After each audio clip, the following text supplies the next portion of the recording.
2026 so far.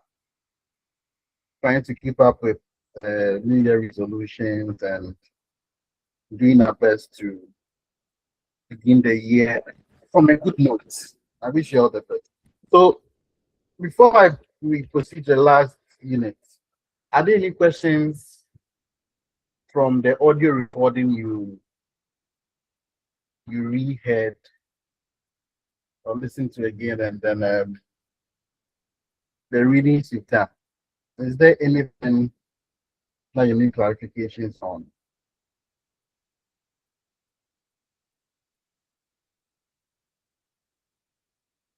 Okay. So today, this is what we are going to do.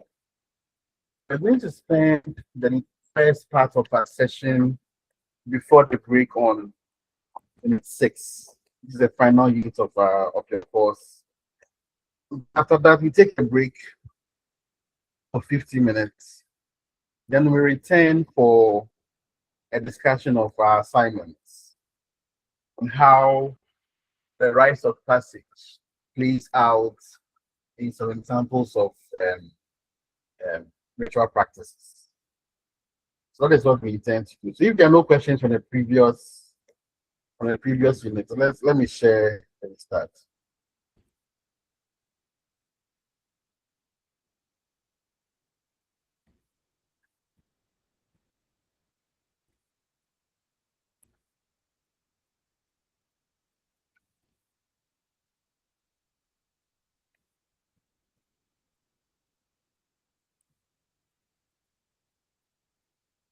Okay, please confirm if you can see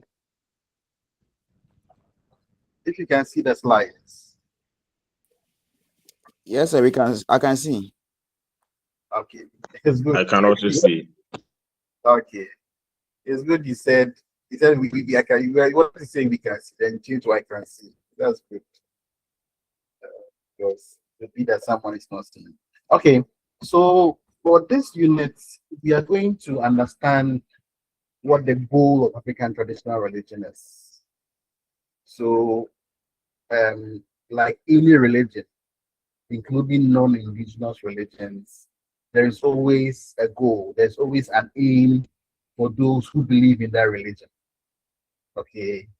So for Christianity, the goal is for us to do good here on earth and attain eternal life, so that we can be with our Creator. We can be with God, we can be with Jesus Christ, we can be with the angels. What is that for? Is African traditional religion? The adherents of the religion hope to attain after they practice the religion judiciously. Let me ask this question before we proceed. It serves as an introduction to what we want to do for Unit 6. In relation to what happens in our everyday lives, whether good or bad, I am of the opinion that the Ghanaian, let me put it this way, the Ghanaian, I don't even see people from my hometown or something. The Ghanaian is always interested in attaching a spiritual connotation, a spiritual explanation to anything evil that happens. I believe that the Ghanaian is always in a rush to attach a spiritual connotation to anything evil that happens. Do you agree or disagree?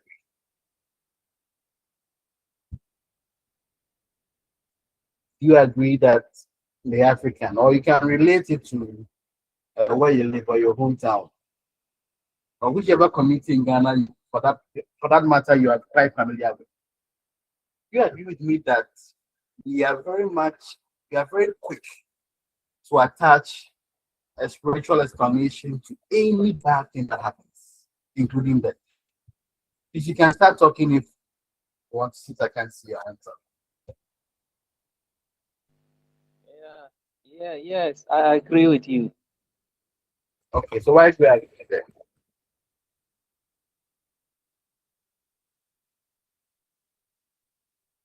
Can you give me examples of why you agree? Or an example?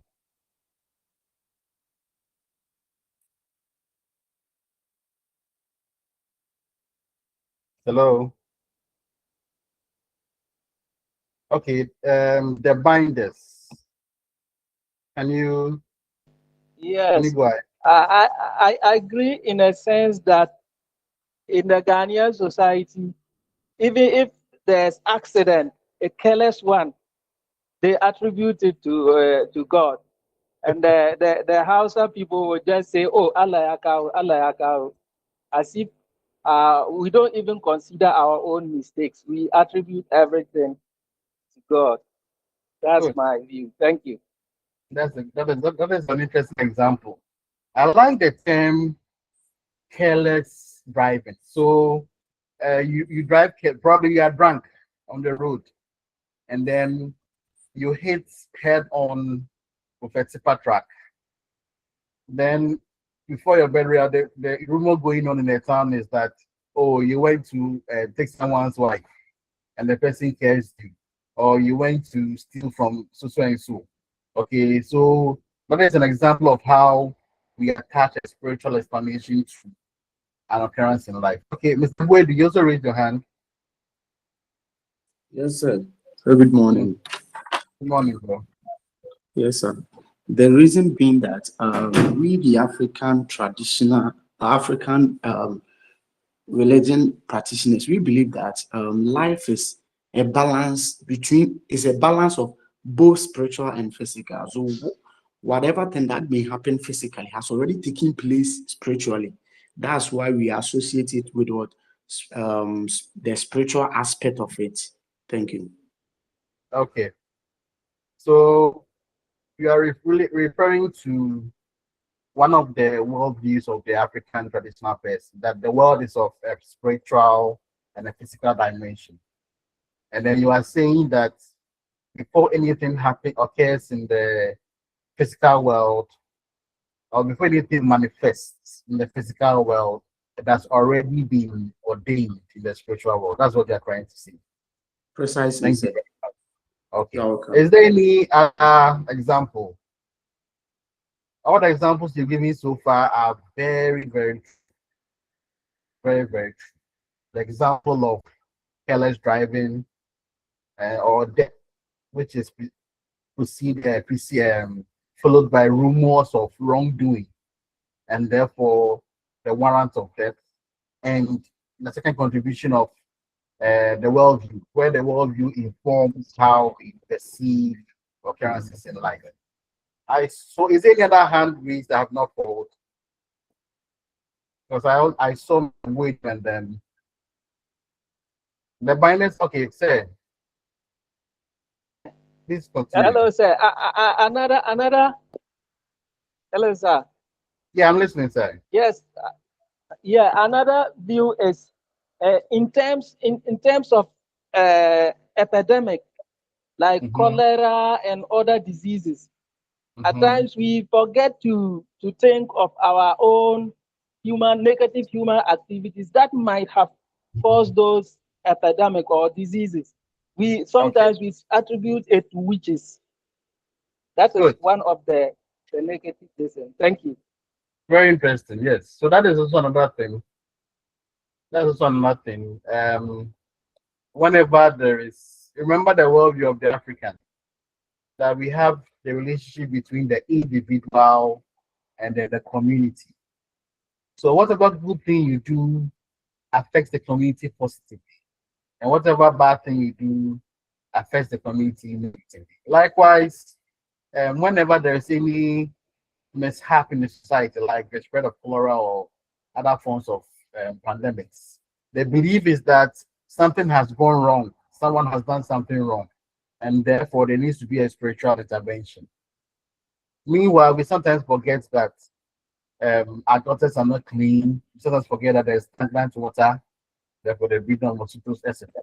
Okay, those are all very good examples.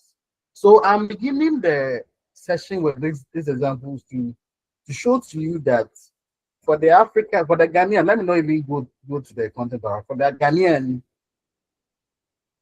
only good things are supposed to happen. For a traditional Ghanaian, only good things are supposed to happen in life, and bad things are to be avoided. Only good things are supposed to happen in life, and bad things are to be avoided. Therefore, if any bad thing happens, it's because something has gone wrong. Simple and short. If any bad thing happens, it is because something has gone wrong. So over here in Almina, in the central region, where I've been living for the past 18 years, there is not a single death I've been familiar with that has not been given a spiritual connotation. You will know that this person is probably hypertensive, this person has diabetes, and this person has struggling with kidney failure. You would see the person struggling to survive. And when the person goes off, the perception is that the person might have done something wrong. Usually they refer to your past, like previous lives. Okay, or the kind of things you need to do, whether you were a womanizer or you were not honest in life, or you had any vibe. They will use your vibes in life against you to show that that is the cause of your mistake. This is what happens in Armenia. So whenever I go to church, whenever I go for mass, one of the things the priest always says is that um, um, we are too superstitious in the society. He agrees that yes, our cultural background allows us to attach a spiritual connotation to everything that happens in our lives. However, the degree at which the people of Elmina attach a spiritual connotation to everything that happens in life is really serious. And this is how I want us to begin the course. So for the goal of African traditional religion, the aim of the religion is to answer the question of what are we supposed to do in life? What are we supposed to attain, and what do we not have? What do we have to avoid?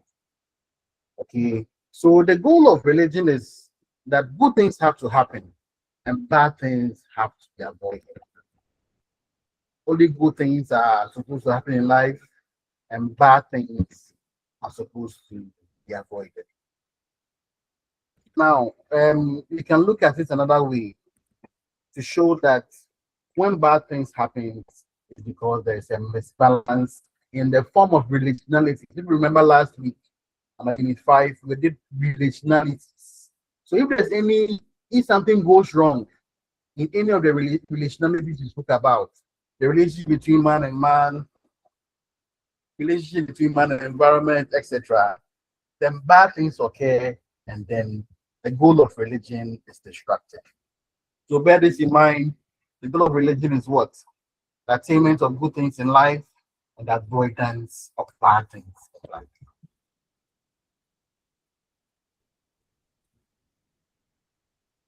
Now let us give technical terms to the goals of religion, African traditional religion. Let us give technical terms to it. Now let us look at the good side of it. So the attainment of good things in life, okay, which is one of the goals of religion, is referred to as life promoting practice. When you go to the literature, it is termed life promoting practice. So you can, in simple terms, it means anything good that happens in life. In academic literature, in your essay, in any discussion with any scholar who is familiar with religion, when discussing African traditional religion, the goal of the religion is the attainment of life promoting practice. Okay. Then, on the other hand, on the other side of the coin, there is also the avoidance of life negating practice. Okay. So let us take a coin. On one side of the coin, the goal of the religion is the attainment of life promoting factors. Then we turn the other side of the coin. The second goal of religion is the avoidance of life negative factors. So let us go further to understand examples of understand what life promoting factors and life negative factors are and use examples to help us understand much better. Life promoting factors. What does it mean? So one, maintenance of life. Maintenance of life over here refers to good health. It refers to fertility of the soil. Okay, that is why whenever there is a lack of harvest in the past, it is considered a bad omen from the gods. And then also fertility of the womb. Okay, so if you marry and then after 2 years, within 2 years, they don't see a bulging stomach for the woman, then it means that there's a problem. Okay, so an example of life promoting factors, the first category is the maintenance of life. You have good health, fertility of the soil, and fertility of the womb. Then we also have renewal of life. Okay, over here we can best use the relationalities we explained last week to show that if any of these relationalities are constrained, even if ever they are disrupted, there should be a form of renewal. Okay, so renewal of life here refers to any form of balance between the relationalities we referred to last week. So there should be a form of balance between man and man. With apologies to the woman here, let me just put it that way. There should be a form of balance between human beings and human beings. There should be a good balance between human beings and the gods. There should be good balance within yourself, intrapersonal relationship. There should be good balance between your soul and your body. Okay, so when we refer to renewal of life, we are talking about a good relationship between the relationalities. Then we can also talk about life promoting factors when we discuss the multiplication of life. Multiplication of life. So over here, procreation comes to mind, giving the ability to give birth. Okay, for both plants and animals. Once the soil is regenerating, it means that there is good omen. Once animals are able to give birth, it means that there is good omen. Then we've looked at life promoting factors. Now we are moving to life negating factors. Life negating factors. Now these constitute what the believer tries to avoid through worship. Okay, so life promoting factors involves the bad things in life which the believer tries to avoid. Now, this is caused by sin. So if you refer to the relationalities, anything that can cause a misbalance, a disequilibrium between any of these relationalities is sin. Then we can look at the all popular witchcraft and witchcraft and spirits. These are also individuals who manifest in the spiritual world as bad spirits and who do not mean good, who do not bode good for human beings. So over here, one thing we need to understand is that worship plays a very important role in maintaining the avoidance of life-negating factors. Okay, so sacrifice. How does sacrifice help to maintain the balance between the human beings and then the gods? That's an example of how life-negating factors can be avoided. How does divination? Now, divination is known as a local form of epistemology. Epistemology is the acquisition of knowledge, or the study of knowledge. Okay, the acquisition of information. So for the African traditional religious person, divination is a way of knowing where to go and where not to go, what to do and what not to do.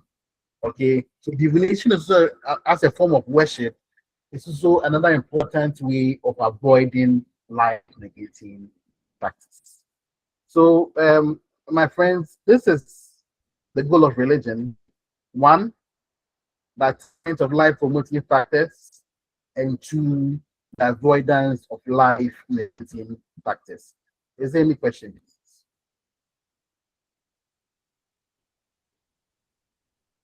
Is there any question from what's your understanding of the goal of the African traditional religion is? So now you should be able to explain the goal of African traditional religion. To be able to explain the two dimensions of it, life promoting factors, life negative factors, to be able to explain the various components that explain what life promoting factors are and what life negative factors are. Okay, the binders, please, what is your name? Yes, my name is Joseph Bewini. But Joseph, why have you Hello. labeled why you call the binders on your email? Yeah. I just want to do that, but I will change it. No, you Yes. can't. Yeah. Yes, sir. My question is, you know the life negating factors. You said things that help us to prevent it is worship and sacrifices and all that. Yes. I want to know, what about the things that help us to promote the life promoting factors? You didn't talk a bit about that. That's a good question, Yeah. my brother. So whatever will help us to avoid life negative factors is the same thing that would help us to promote life promoting factors. So let me give an example. You want a child, okay? You are assumed to be barren, and you want a child in marriage. How do you seek for help or support from the gods? Through prayer, through sacrifice, through divination. Okay, and these three things I've mentioned, prayer, sacrifice, and divination, are forms of worship. Okay, so through prayer or sacrifice or divination, or a combination of all these, you can appeal to the gods to give you what you want, which is a child. Okay, so that is my answer. Forms of worship are not only for life negative factors, but they are also for promoting life promoting factors. I hope that is understood. Yeah. Thank you, sir. Yeah. Okay. I see Code Switch has his hand raised. Sir, please, good morning. I'm very sorry to interrupt the class like this. You asked me about the link for the videos you reported. Yes. Yesterday, actually, we posted them in the group. I think maybe you might have missed them. So I've copied the link and I want to put it in the chat over here so that you can also copy it during the class. So please, I'm putting it in the chat, sir.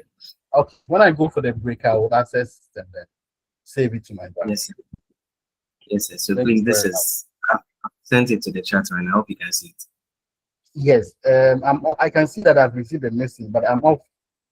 I'm on the presentation screen, so I cannot see. I'll access it. Thank you. So I'm sorry, sir. Okay. Mr. Opon, Russell Opon. Yes, sir. Good morning. Good morning, bro. Sir, from so far, it looks like the African traditional religion is so much focused on the benefits we are to achieve in this life and not the afterlife, if I'm right. Yeah. Okay. Yes and no. It is focused on, it is a balance. It cannot only be focused on what you are to achieve in this life, but it has equal focus, it places equal importance on what you have to attain after you die, which is ancestorship. Over here, you have to have attain good things, but equally, by attaining good things, by living a ripe old age, after death, you can attain an ancestor. You can be an ancestor where you continue to play an important role in the life of the society where you come from. So it's a balance: ancestorship for the spiritual world, and then good life here on earth. Okay, sir. Thank you. Yes, but that is a very good question, my brother. That's a very good question.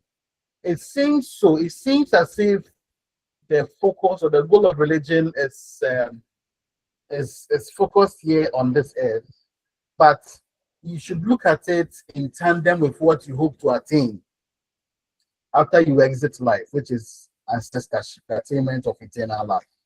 Okay, Mr. Ejiwa Kodie. Sir, please, my question is it's a continuation of his question. Okay, I want to get it clear. Is okay. African tradition focused on the life before death or life after death? Because if you look at what happened, all the time they talk about ancestorship, society, but then I want to know, where is the focus now, please? The focus is two-sided.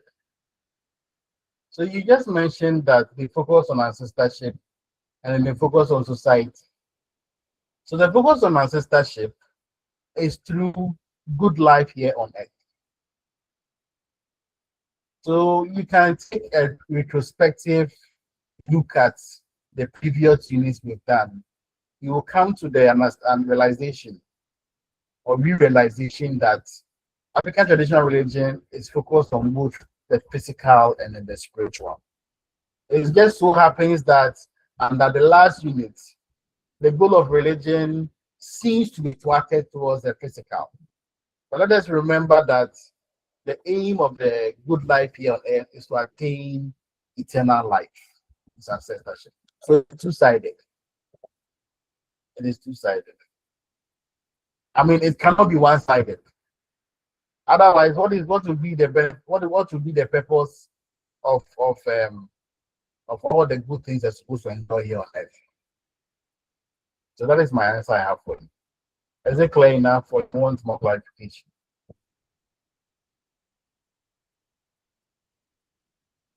Ejiwa, Yes, please. Thank you, sir. Roxanne, are you okay? Or you want more clarification? Okay. So that is the goal of African traditional religion. Attainment of life promoting factors, avoidance of life limiting factors. Now, how do we attain the goal of religion? What have the gods, what mechanisms have the gods placed here on earth for African traditional religious person to attain the goal of religion? Okay, one, the first means is religious institutions. Okay, so through our religious, when we say religious institutions, we can refer to the traditional priests, we can refer to the elders in society, we can refer to the chief. These are all agents of the religious institutions, and then the shrine itself is an example of religious institutions. Now, these provide access to information. For example, you can go to the traditional priest to seek direction on something you need to do or something you do not have to do. Okay, religious institutions, example, the traditional priest, also serve as mediators, okay, intermediaries between human beings and the gods. They continue to provide important sources of information for us to rely on in the attempt to attain life promoting factors and avoid life limiting factors. Okay, but it's also important to notice that whilst they provide information for us, the religious institutions also carry across our demands to the gods and the ancestors. Now, the religious institutions also play a very important role of helping us to interpret what we have in terms of oral tradition. Okay, now remember, we have always said that the religion is not the religion is an oral religion. It does not transmit its values through writing. So over the centuries, over the millions of years, religious institutions have played a very important role as repositories of knowledge on how to attain the goal of it. So the first means of attaining the goal of religion, religious institutions.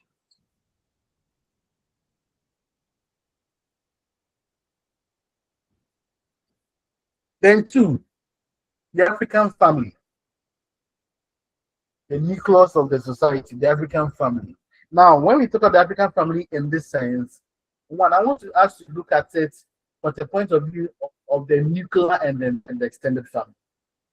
Yes, because of modernization and globalization and the erosion of values, we can agree that the extended family has lost a lot of influence in society. Yet, by default, the extended family plays a very huge role in attaining the goal of religion.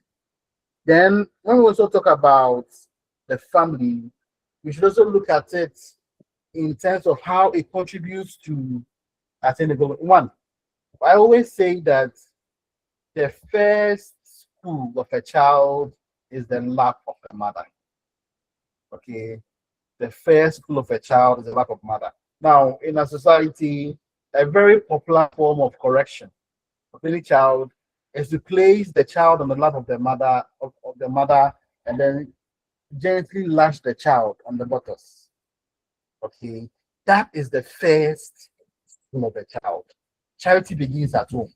So the family, in relation to the extended and then the nuclear family, plays a role by impacting and ensuring that morality is perpetuated through the young people of the society. Okay, and there are many ways by which we used to do it. We used to do this through storytelling. If you remember, the legend, I will call her a legend because she's very, very important in the society. So Mabu and David Donto, they came up with this program by the fireside. When we were young, there was a program called By the Fireside, which reenacts and depicts how we used to teach moral authority, teach moral information to the young people of society. Now, the family does not only teach or give moral information to the young people, it also ensures that morality is enshrined in the young people. They not only nurture, but they ensure that what is right is done and what is bad is avoided in society. So the second agent in attaining the goal of religion is the family. And when we talk about the family, we refer to both the nuclear and extended. The nuclear and extended families help to attain the goal of religion by one, teaching morality, and two, ensuring moral enforcement. Now, humans also qualify as a means of attaining the goal of religion. Now, how do we mean? We can see this from two angles. One, humans act as agents of evil. Now, when we say witches, I guess I've before, it is the very human beings we see around us who manifest as witches or sorcerers in the spiritual world. So there are humans, the first way of seeing humans and how they can help us attain the goal of religion are the witches and sorcerers who are human beings and who bode evil to society, who do not mean well to society. Then there are also human beings you see around us who are very, very good, who are very, very helpful, who are change makers in society, who are very loyal friends, and who can help the African traditional person to attain the goal of religion. They can help you to attain good things in life, they can help you to complete your education, they can help you to become more focused in life, they can give advice on how to proceed with business. Okay.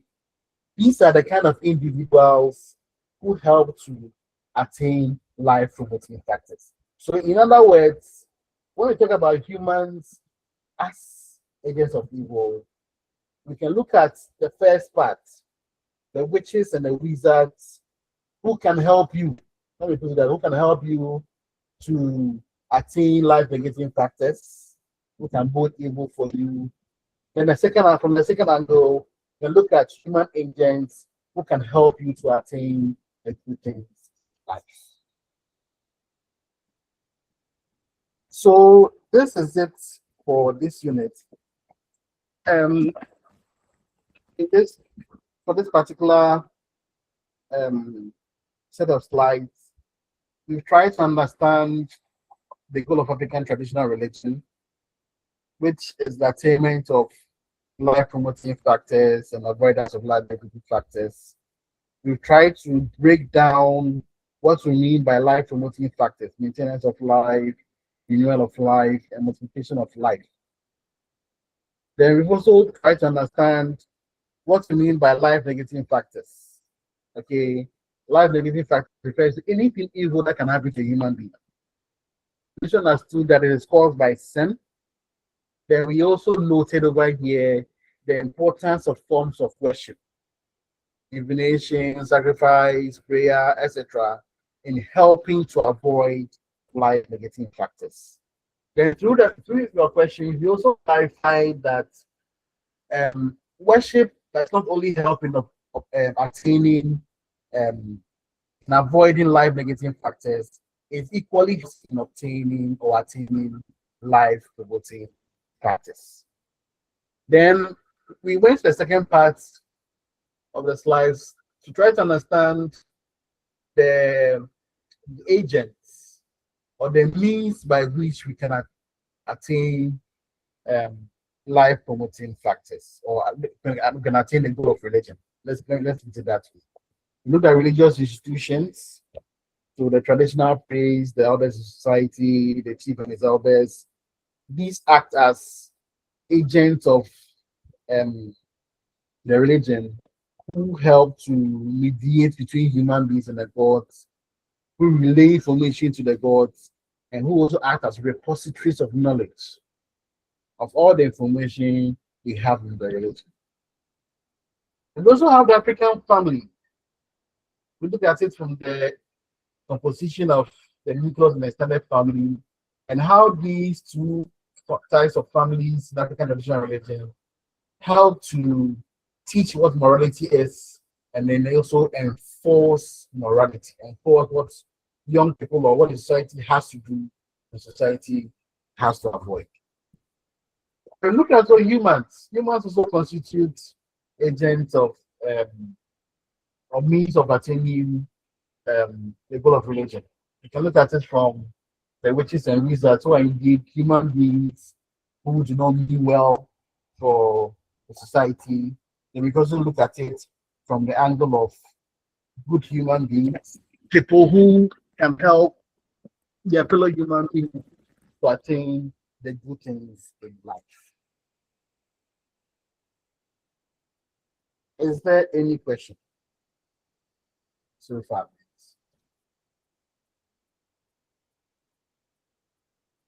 Any questions on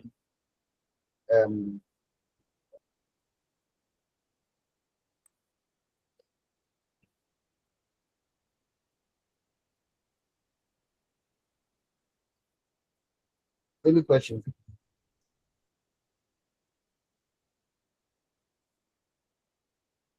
Roxanne, please go ahead. Yes, you mentioned that about the humans in helping us attain the goal of religion. Yeah, so we have humans as agents of evil. Yeah. So I don't know whether you can throw more light on that aspect, because I don't see how evil will help us to attain the good things that we want to achieve as African traditionalists. Oh, the evil, the witches do not help us to attain the. So remember that the goal of religion is from two angles: the life promoting factor and life negative factor. So when we talk about witches, we're talking about how they will lead us to the life negative factors. So the witches and the wizards, they would not, when there's prayer, okay, they always cares, because they would always want human beings to die. They would always cause accidents. They will prevent rain, so there will be bumper harvest. So these wicked agents prevent the good things from happening. They rather cause life negative factors. I don't know if I've answered the question. Say, okay. Are you okay? No, Rosie, if you're not okay, probably I didn't understand you. Come again and then we'll try to see how best to break it down for all of us.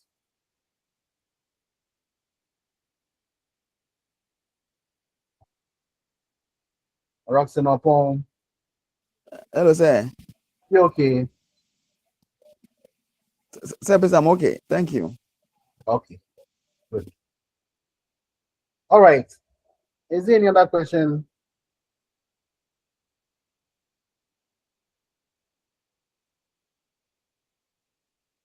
Yeah, the binders. Yes. Thank you, sir. You see, if you can remember, you said that no, you supporting or you are now standing as if the witches only perform or promote the good promoting factors. But in some aspects, you see that some of the witches, they can the witches don't promote, they don't promote live promoting factors. They rather promote live negating factors. Negating factors.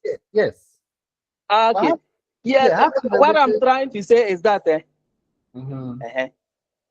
please go ahead. Yeah, if you look at the African society, the witches, it's not all of them who also do evil things. Some of them also protect, some protect their wealth, some protect their children, and even the chiefs. In the family of the chiefs, the witches also help in protecting the chief and all that, and some good things in society. Yeah. So it's not all the time that we just say that the witches and wizards are just the negative promoting factors in society. Yeah. Thank you very much. Now remember that. Even say, please continue. Yes, you know that even in some universities, I don't know of Ghana, but in the foreign universities, some of them even study witchcraft. Yeah. I think if it is of only negative use, they will not study it. I think it has some positive side too. That is my view, sir. Okay. Thank you. First, let me touch on the second part. I do not agree. Now, you don't only study good things. Okay. So you can choose to study witchcraft because it's a subject to be studied. Now, death is also studied as much as witchcraft is studied in African traditional religion. Okay, so it is not because witchcraft is good or bad that is studied, but they study because it's a scholarly discourse. That's the second part. But I agree with you on the first part that they are good witches. Yes, they are good witches. In the Western world, they call them white witches. But this course, if you would have realized by now, this course dwells very heavily on the Akan traditional religion. And then that Akan society, when they talk about witches, it is mainly about the bad witches. The bad aspect. Yes. So you can, in your essays, you can make reference to the general concept of witchcraft as a means of, or as a bad path for attaining life negative factors. But if you want to enrich your essays, you can also state that meanwhile, there are some societies, African societies, that will speak about good witches who help to promote life promoting factors. So yes, that is how I will accept this explanation. Thank you very much. Any other contributions? Sir. Hello. Hello. Is there any other contribution? Yes, sir. Hello. Okay. Is there any other? Hello, sir. Please go ahead. Go ahead. Okay, my contribution is that with respect to the recognition of the witches in our society, they help us to at least toll our life in a sense that we recognize their presence. So we will not do anything that will let them have access to us so that they can do any bad thing to us. So in the course of that, they also help one way or the other, because if you recognize their presence, you do everything right so that you not involve yourself in the activities or do anything that will cause them to harm you. Thank you. That's a very interesting. That's a very interesting discussion you are bringing up. That even though witches are agents of life negative factors, they can also stand as agents of life promoting factors because they introduce fear for doing what is right. Well, that can be a byproduct of your essay. But don't make that the main point in your essay. So that if you are discussing, let us know what we're talking. I don't want. I don't like talking about exams, but so let me just put it this way: when you are having any discourse, okay, on witchcraft or life promoting factors or life negative factors, and then you want to suggest that witches act as agents for checking the good in society, therefore life promoting factors, that should only come at the end of your essay. It should only come in the conclusion. Okay, that from the above, A, B, C, D. However, you can also, from your point of view, you believe that witches can also act as agents of life promoting factors because they help to check vices in the society. From that way, you show that you have a personal opinion about a thing, but that may not stand as the original opinion that everyone accepts in the literature. That's how best I would approach incorporating such a view. But outside scholarly discourse, in everyday discourse, I believe that the suggestion you just gave is something that has not been really discussed, has not really been explored. That witchcraft has always been attributed to evil. But what are the benefits of witchcraft? We have benefits of witchcraft, but one of the benefits of witchcraft is that they help to check evil in society. Because if you know that if you do evil, the good spirit will leave you and then they can attack you. So that is a way of exploring it from a different angle. Thank you very much. Agnes Barry. Sir, Yes, madam. please, oh, Mm-hmm. with the African tradition, that's with the accounts, no. Mm-hmm. Me to have also heard of Baipa or Aniwapa. Yes. Yeah, that means some witches use their witch to do good things. Yeah. And others to use this to destroy. Yes. So when it comes to witches, we have the good ones and the bad ones. The bad ones. Yes. Uh-huh. Yes. So Agnes, I agree with you. So I think I don't remember the one who gave that first opinion. Remember, I agreed with the person, and I said yes. And under witchcraft, there are good witches and bad witches. Okay, but the general perception is that, or the general focus goes to the bad witches. Okay, the general focus goes to the bad witches because they are the ones who promote life negative practice. Unfortunately, we sometimes do not use words to qualify good or bad witches. We don't use adjectives. We just avoid adjectives and just pronounce witches as agents of evil. So in your essays, you can choose to go that way. You can choose to qualify witches with either good or bad witches, and make the case that good witches and their life promoting factors are very important. They can act as agents, and then bad witches and the life negative factors qualify as life negating agents. I think that's the best way to approach it. I'm not saying there are not good witches. There are, but it is the terminologies we use that give that impression that we do not accept the role of good witches in the society. Are you okay, Agnes? Yes, sir. Thank Oh, you. then I think Mr. Boyd also raised his hand there.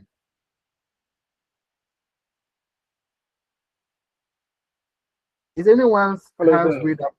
Yeah, please go ahead. Sorry, my question has been already answered. I gave a contribution. Okay. So, but is anyone's hands raised up? Not yet. Um, is anyone's hands raised here? I think I can go back to the chat and then see. Sure.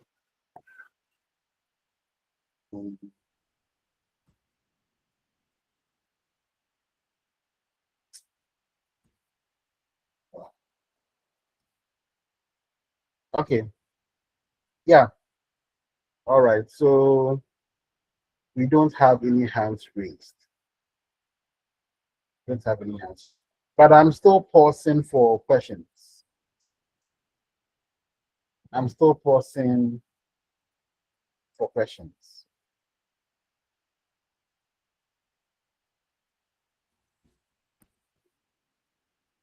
Is there any question?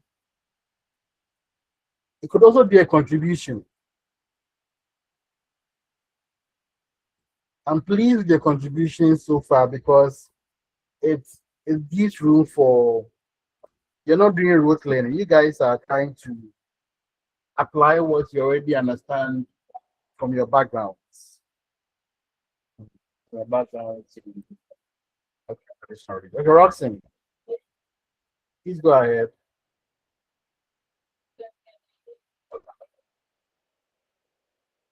Roxanne, your hand is raised.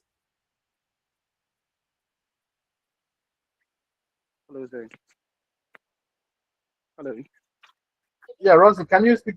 Can you speak much more loud? I can hear you. Hello, sir. Roxanne. Hello. Yeah. Hello, sir. Yeah, sir. Mhm. Hello, sir. Please go ahead. Yes, um, about the role of the family in helping us attain the goal of religion. We can see that in today's world, I think the family has been, let me use Ghana as an example. It has been quite deficient um, in its ability to instill discipline in the young people. To the extent that right now, I think most people or most parents even rely on teachers to be able to instill the discipline in their learners. So with this new technological advancement and other things, um, what is the future of the family in able to ensure that going forward we will still be able to instill the discipline or the good values in the young people coming up? Okay. So I'll answer your question by referring you to the last part of Unit 6. In the last part of Unit 6, it takes a very, very brief look at how globalization and modernization has reduced the effectiveness of some of these means of attaining the goal of religion. So how has modernization eroded the strength of the extended family and therefore made very blunt, okay, the moral authority of the family? That's one way of looking at it. In the past, the family referred to both the nuclear family and the extended family in enforcing the goal of religion. But due to globalization, the role of the extended family has been lessened, it's been eroded. It's been eroded, and the nuclear family alone, consisting of the father and mother, is not well positioned enough to enforce that moral authority is enshrined in the society. So that's one of the ways of looking at it. It's as a result of modernization, because the family alone cannot play that role.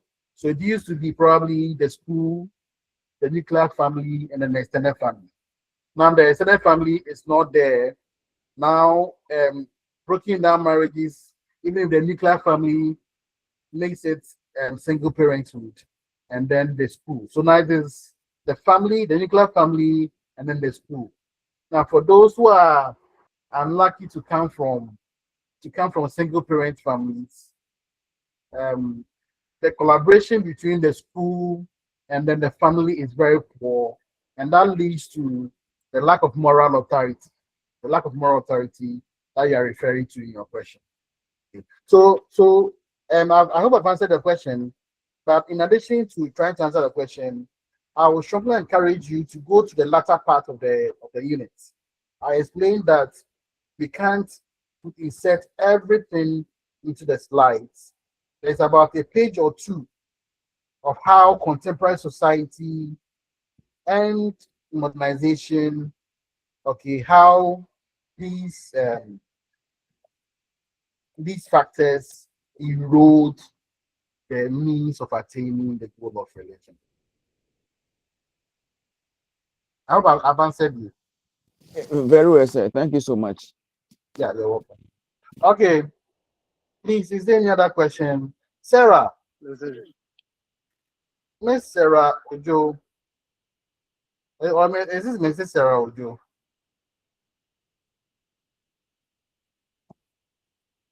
Sarah, are you around?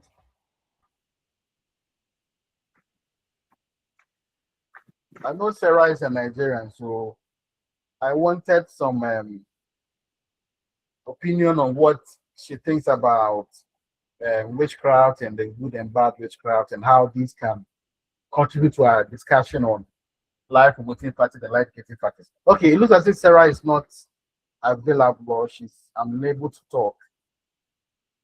Mr. Boydu, I saw you unmute your mic. Did you want to say something? Yes, sir.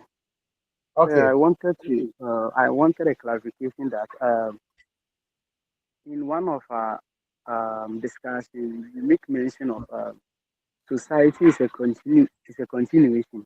So I want to know that the activities of these witches and sorcerers help the continuity of the society, if possible. In the sense that Mr. Boydu, hello. I think at one point your how to say what you're saying gets muffled up. It gets we don't hear you. You mind starting your question again? Hello. Yes, please start your question again. Yeah, what I'm saying is that in our course of discussion, we made mention that society is a continuation. So I'm saying that the activities of what is a continuity? Yeah. So I'm asking that the activities of these witches and sorcerers, is it also contribute to the continuity of society? In a sense that some people will be assigned a role, both physical and spiritual, to act on these people's behalf as and when they are about to leave the scene. Let me try to understand the question. You are asking if witchcraft contributes to the continuity of society. Precisely. Okay. In a sense that they assign roles to people as and when the old generation are fading out. When the old generation are fading out, what do witches do? In a sense that, for example, when the grandma is about to leave the scene, she recognizes someone who had the potential to replace her.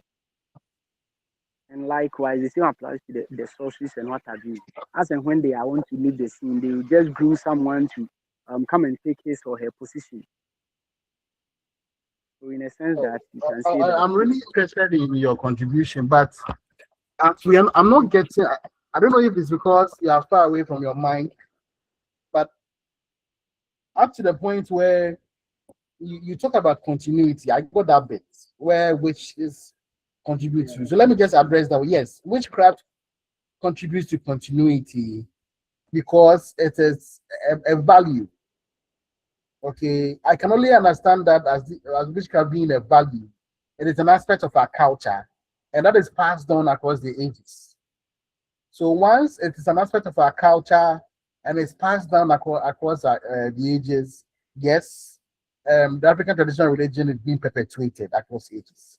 But I do not see how witchcraft contributes to the continuity. Witchcraft, so yeah, what you're saying is witches as individuals contribute to the continuity of society. Are you talking of the good witches? So both positive and negative, both the good and bad. Because Okay, as how and when does they the live bad in contribute to the continuity of continuity of society? in a sense that as and when they are about to leave the scene, that is, they are of old age, they sought out for their predecessors, sorry, their deceasors, so those who succeed them, and in doing that, they do careful search. So that's why I'm just saying that maybe one way That's or the a other. very that you guys are giving me interesting contributions today. Okay, So sir. so basically, witches who operate in covens. Okay, now the witches operate in covens, right? They always looking for new members to join their societies so that their witchcraft society, which is actually part of the African traditional society, is not doesn't die out. Okay, you can also look at it that way. You can also look at it that way. We are talking we are really talking well for the witches, so they're giving them a lot of authority in electoral contributions today, especially the bad witches. Okay, so that's another very nice contribution. I look forward to your essays. I hope your contributions are as nice as your essays. Eh? My friends, I hope the way you're giving contributions here is as nice as how you write your essays. Yeah. Okay. Precisely. You sure about that? We shall see. We shall see. So, any other contributes? Hey, Roxy, you're laughing. Any other contribution?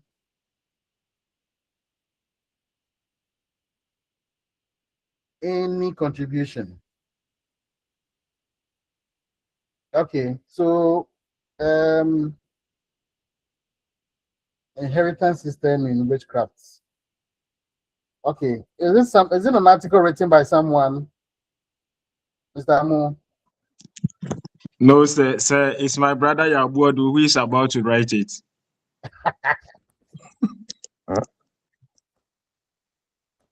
You think it's an article he can write? Yeah, where do get in touch and let's write an article about witchcraft. The inheritance. It's a very interesting contribution. It's a nice piece. Yes, sir. It's very interesting. Like this kind of perspectives you are getting. These are things we don't think about every day. That witchcraft helps in just like how you give birth to and helping society to perpetuate, society to continue. So does witchcraft help in society to continue. It's a very interesting view that we are giving here. Okay, so any other, please? Any other contribution? In that 1 hour, 15 minutes, I will still linger on for some contributions. Okay, the binders. Okay. That's as you as you referred us to the end of unit 6 to get how modernization affects the family. Yeah. I want to ask a question in a suggestion form. Like, okay, how do we Ghanaians, you see that in the diaspora, their hope is in Africa. When they are coming to Africa or coming to Ghana, it's like they are expecting to come and cultivate some morals and values in Ghana. Yeah. And even in our local homes in the villages, When we are sending our children back to their grandfathers, to their grandparents in the villages, we have the perception that when they go, they will be well cultured. Yeah. My question is, now that modernization is now affecting the Ghanaian society, now there's no village in Ghana again. What the peoples in the cities are doing in our villages, the youth or the children also have access to those things. My question is, how do we as teachers or students of religion do to maintain our cultural values so that modernization will not have a negative effect on us? Thank you. I don't know whether my question is clear. Okay, so I'll come in with my opinion on the matter as a parent and as a teacher. Okay, I'll come in with an opinion on the matter as a parent or a teacher, but I would want any contribution to that this interesting question. So how do we, in spite of the decay of our moral institutions, our religious institutions, how do we stem, okay, despite the erosion of our religious institutions, how do we stem the decay of our moral fiber? How do we stem the decay of morality in our society? Any contributions from that angle? Any contributions? So previously, our families, you can institute discipline into any young person without fear or favor. You can correct any young person in the society. You can send anyone on any errand. But now, because of the institutionalization of the nuclear family, those forms of checks and balances are being eroded. Yes, Mr. Boydu. The only way to curb this situation is by giving the due recognition of the extended family, or in a way that they should function effectively as they were before, as compared to this modern days. Their functions has been somehow manipulated because we, the nuclear family, have a perception that the extended family is made up of witches and what have you. Yeah. It has been eaten into our minds that it is very difficult for parents to send their wards to the village or what have you to go and learn some moral aspect of our religion. In the sense that when you go to the village, they will tell you that, oh,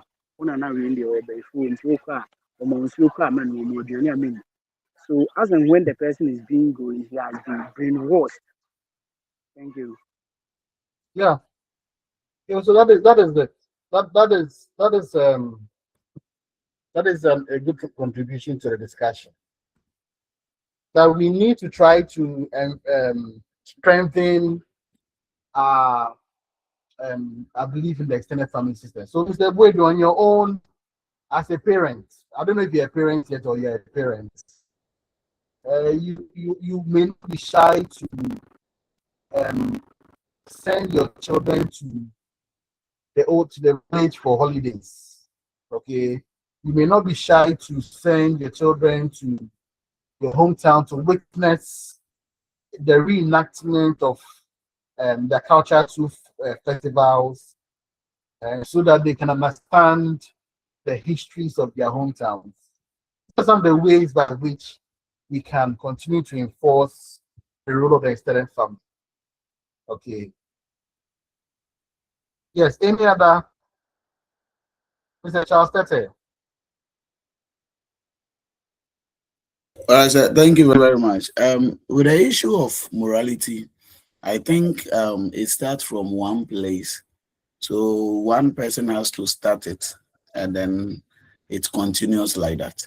So now that we are in a modernization, or we are in a modern system, like my brother was saying, morality, or in terms of discipline, we can still continue with it, because like I was saying, one person has to begin it so that the other person supports, and then we continue with it.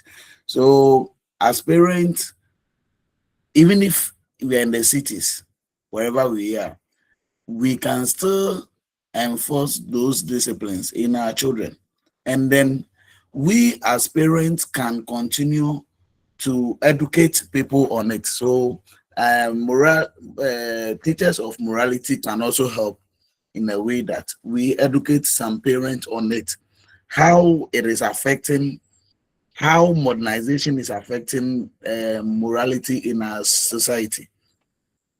And sometimes to parents, as we are parents, sometimes you see in cases happen where parents send their words or their children to school to insult teachers just because teachers has disciplined their children. And then you see a mother or a father following. When you come to a rural environment like this, you see a mother following the child to the school to insult a teacher simply because the teacher has disciplined the child. Me, my home, it doesn't happen that way. You come to the house to complain that a teacher has caned you and you think you go scot-free. No, my mother will cane you. By that time, I was being we were being handled by only our mother. So my mother will discipline you in the house. The next morning, send you back to school to the teacher again, cane you because of what you just did. Okay, so we can still teach some of these things to the community in our churches, wherever we find ourselves. We can help people understand how this will help us as a community, as a society, and then as we bring, because we are in a world that your parents might die at any time. So if you train your child in a different way, in a way that nobody can say something about your child, nobody can discipline your child. If you're not around, who would then take care of your child? So we can educate our people, the people we are living with, our families. If a child complains of certain things, we should let our children understand why some of these things are done and the importance of it. I think with this, it can also help promote discipline in our community, even though we are in a modern society. Thank you. Okay, thank you very much. So I think the main points you kept explaining through different ways is that we need to take it a day at a time. So one individual, personally or individually, by trying to do what is right, by trying to do what is right, you can help people to understand what has to be done in relation to helping to maintain the moral fiber of society. From one person to two people, then it continues that way. Thank you very much. Any other contribution?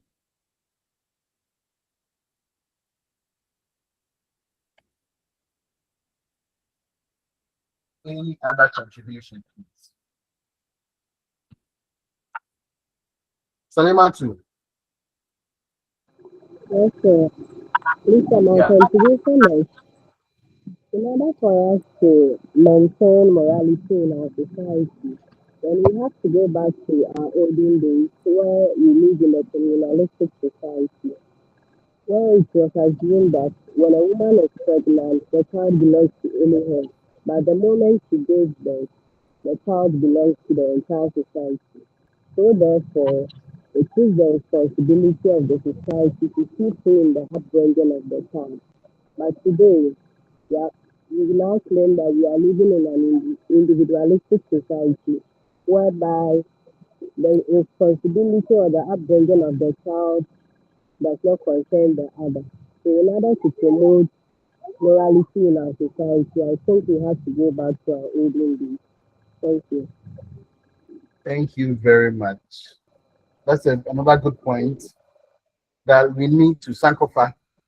That comes to say sanctify, returning to our roots, returning to our old values, to try to recover what we've lost, and now to continue to build a strong moral fiber that we need in our society. Thank you very much. Okay.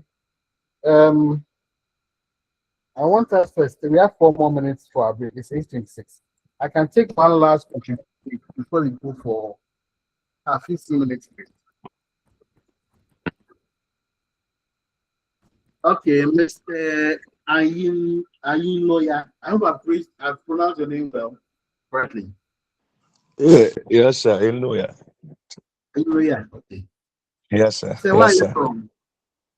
Please, I'm from Upper East Bolaga, precisely. Please go Upper ahead. East Bolaga, Tanga. Okay. Nice to meet you. Please go ahead. Thank you very much, sir. Please, I think it's a big issue we have to really handle. And this one, I think, I want to go in line with at the government sector. Okay. So the policies of government of the day must also be considered, in the sense that many things happening must be regulated, especially I'm a strong Christian, but I know certain things about Christianity everywhere also wash down our tradition.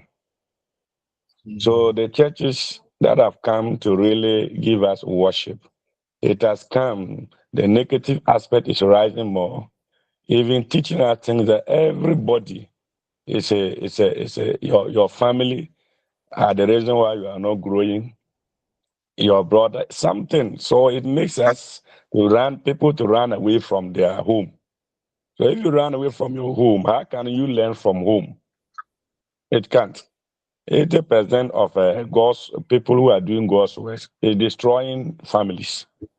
So I think if the government can also look at it and regulate certain things, and people should be responsible, men of God should be responsible for what they see and all those kind of things, maybe to also reduce and people can return back to their first love, which is what their culture. And also our government should also be up in doing morally sound and keep on working hard into the education sector, making sure that they'll maintain rules and regulations that can actually let us always remember that we came from somewhere, which is our culture. But if today everything's about social media, about TikTok, people they'll sit in anywhere and even already know what is happening in that sector, all that. So why do my children want to go back home and do certain things? Because they believe that everything now is even the social media, even more better. But the negative aspect is that if you watch it on social media, but you don't go to the ground to feel it yourself and even ask more questions, you may not get part of the full thing in the social media. So I think also some of these things have to be to be careful well, so that the law for us to become African will remain there. Thank you, sir. Okay. Mr. Akino, that's a very rich contribution. That is another rich contribution. There are two things we can understand from your perspective. One, that Christianity, even with these good intentions, indirectly erodes our cultural values. Christianity is eroding our cultural values because now in this course, we've already in this particular session, we've already spoken about how we continue to use witchcraft to the detriment of the good riches of society. It is as a result of Christianity. Witchcraft as a whole, as an institution, is bastardized by Christianity. Okay. Witchcraft is ingrained in the society because it is there are certain fake pastors who use particular family members or who help us to accuse particular family members as being witches, particularly the women in society. So that is the first part I can understand from your discussion, that Christianity contributes to the erosion of our moral values. Then I think I also I must have forgotten the second part I wanted to discuss. There was something you spoke about. Government policies. Social media. Yes. Okay. So social media is also another appendage Okay, so the first appendage of globalization is Christianity as a religion. Okay, the social media is also another appendage of modernization, which also weakens the moral fiber of society. It prevents us from appreciating our moral values. It prevents us from verifying what we read on social media, like he said. Okay, so for me, these are the two things I'm understanding, that Christianity weakens moral values, and then also social media. Is there anything I've left out in your contribution? Please, I spoke about the government policies. Okay, and you feel that government policies can go a long way to strengthen how we can learn about the cultural values, right? Yes, sir. Okay, thank you very much. Thank you, sir. Okay. All right. Any other? It's 8:30 now. I'm sure we can go on and on. It's 8:30. If you look in the chat, I've pasted a link to a publication I did with a colleague at Bewa College of Education on female genital mutilation. I think we did this publication in 2022. It gives a good understanding of how we understand female genital mutilation. Now, in the next session, we're going to discuss rites of passage. And we learned that female genital mutilation is a right, it's a puberty right. Okay. Now, it gives a very good understanding of what it is to the people of that part of the world, and how scholars like us, with a poor understanding of what it is, are not able to perpetuate it in the scholarly discourse. So please take a look at that publication. You can read it during the break or on your own, so that we can, it contributes to the discussion we had on rites of passage. My focus would be that you take a good look, a good read at what female genital mutilation is for the people of Pusiga, and then what it means for modernization. So let's take a break now. It's 8:33. Let's assume it's 8:35. Let's come back at 8:50. Would that be okay? Now, when we return at 8:50, we'll be discussing extensively the assignments we gave to ourselves. Go and then understand how the rites of passage plays out in marriage, how it plays out in funeral rites, how it plays out in puberty rites, and then naming ceremonies. Okay. Thank you very much. Thank you, sir.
Okay,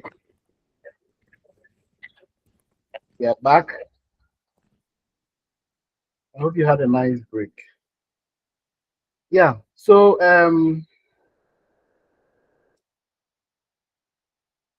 we didn't do we didn't form groups for the assignment, but we shared it as an individual research project that we all go and read and then try to tease out how the three phases of rites of passage, separation, liminal, and then reincorporation plays out in funeral rites, in marriage rites, in many ceremonies. So who will start? Who wants to start by giving us what he or she found?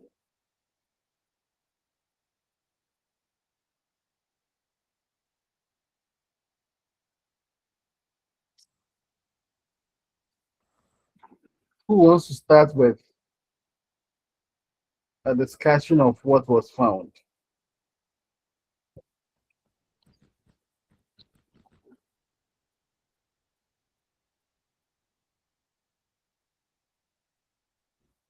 So at this stage, I can only wait for someone to present.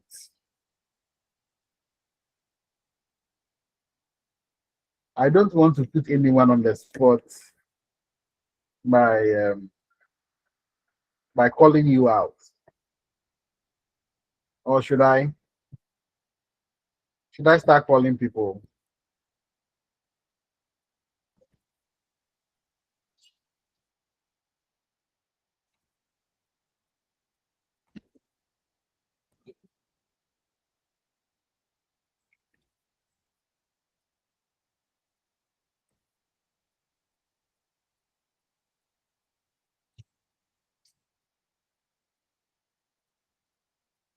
Okay. Or perhaps we should wait a bit more because at the moment we have 14 students. I mean, we have 14 students, and we we were about 26 or 27. Let's give ourselves some more time. Meanwhile, you can ask me any question as a continuation of the previous discussions we had on uh, the goal of the religion.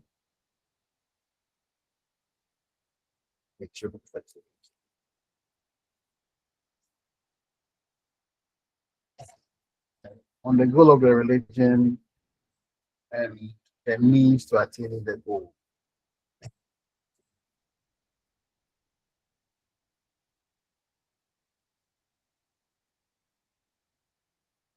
Any questions?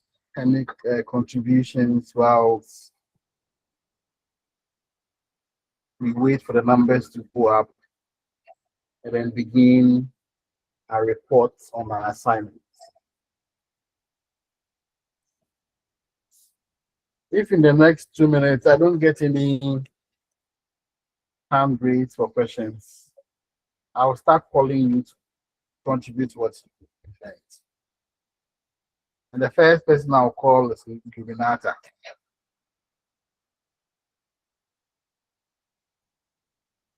So Luminata, get ready. You am disturbing you because your name is so unique. And I'm familiar with your name most. Illuminata.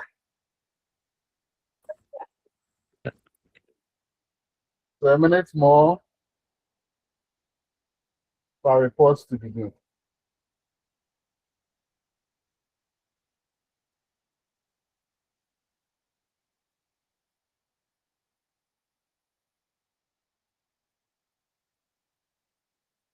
Thirty seconds.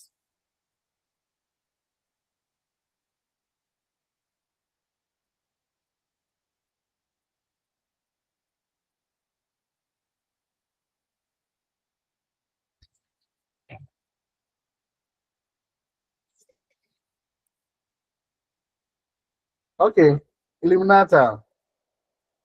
Sorry for putting you on the spot, but do you want to share with us what you found on any of the rights we assigned? I'll be happy if you can dwell on the funeral rights. But if you want to move elsewhere, I'll be fine. Luminata.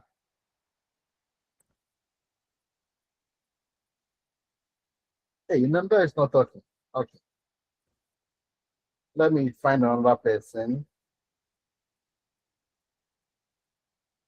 Ejewa.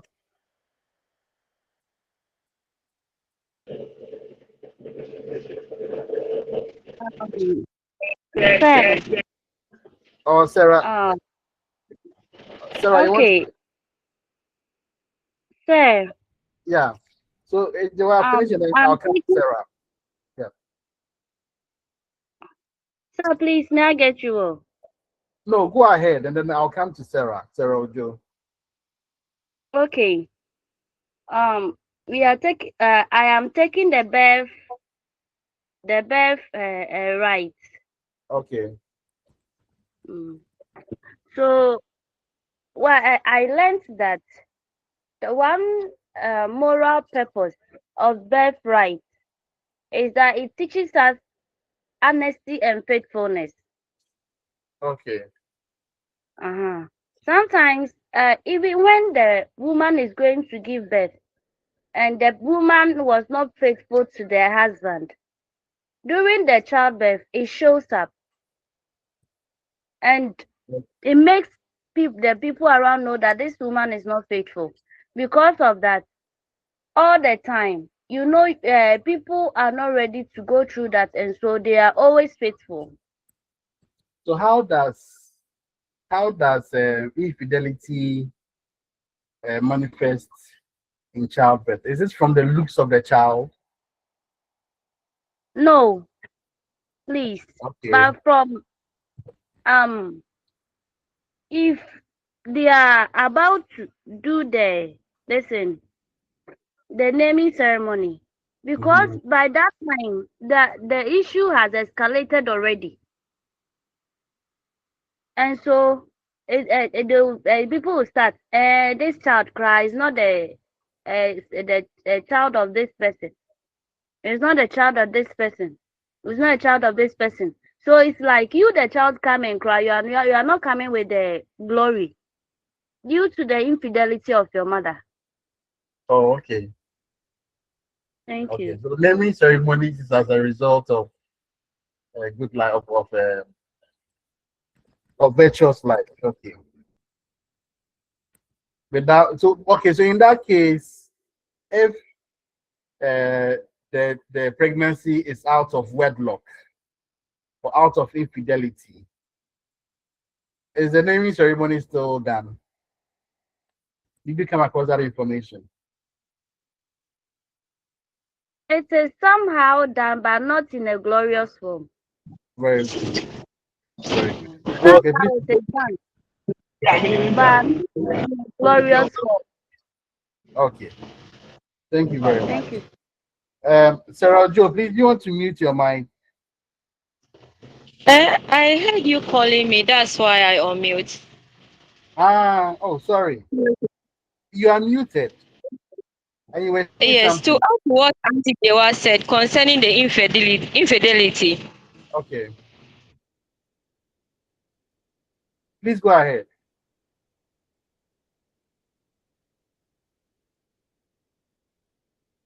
Looks as if Sarah has gone off. Okay, Ejewa, is that all you found about naming ceremonies?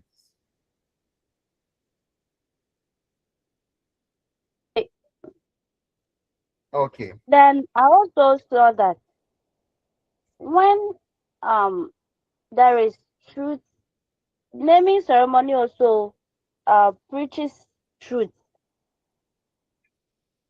So okay.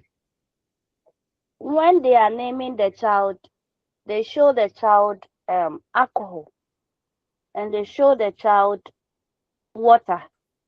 in a way, trying to say that when the child should be truthful. And sometimes while growing up, personally, I did something and then somebody referred to me that yanchira wonsa anchira wo nsuana. Okay. So that thing that they do, it reflects even in the life of the person when the child is growing. Good. Please, that's what I found out. Please. Thank you very much. So thank you very much for giving us some good points uh, about the benefits of naming ceremonies as a traditional right. Did anyone also glean anything about how the three phases of the rites of passage? How does the separation stage play out in naming ceremonies among the castes? Did anyone come across that? How naming ceremonies play out? How the separation stage, which is the first stage of the rites of passage, how it plays out in naming ceremonies of the castes?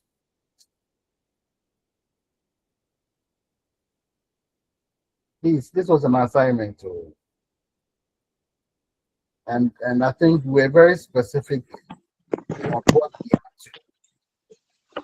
Mr. Amu, No, please go ahead. please, the separation stage come by when the baby is kept indoors for the first 8 days. When the baby naturally separated from the mother's womb. Okay.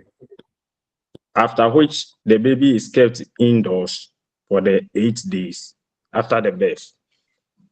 Okay. Then the child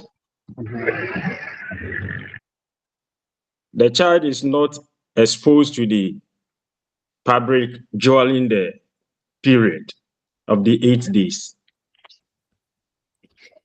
Okay. It is the child is separated from the public view and kept indoors. Another thing that the child is separated from what, please? The public, the entire family, is only the mother and the father that have access to the child. Okay. Until 8 days that they will bring the child to the public view. Okay. Under the separation stage, they also believe that the child is still belong to the spiritual world until the naming is done. If the naming is not done, the child has not officially ushered into the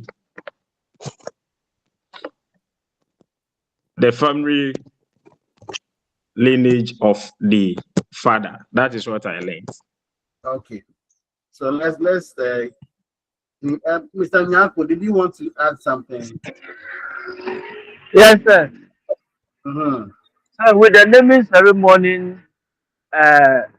of the guns, the moment the child has been named, meaning he has been separated from the spirit world into the material world, because they believe that when the child is born, he is a spirit being. So when they gave him by naming ceremony, he is now moving from the spiritual world into the physical world. So that is where the separation of the child from the spirit world into the physical world comes in. Okay, so let's get this much clearer. The separation from the physical world, from the spiritual world to the physical world is done at the preliminary stage. Now remember what we learned, that separation stage involves a form of movement, a form of physical movement. In the case of naming rights of the gas, the physical movement has to do with the coming out of the womb into the world.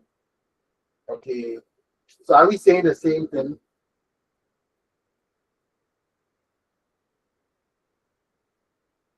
Are we saying the same thing, Mr. Nyako?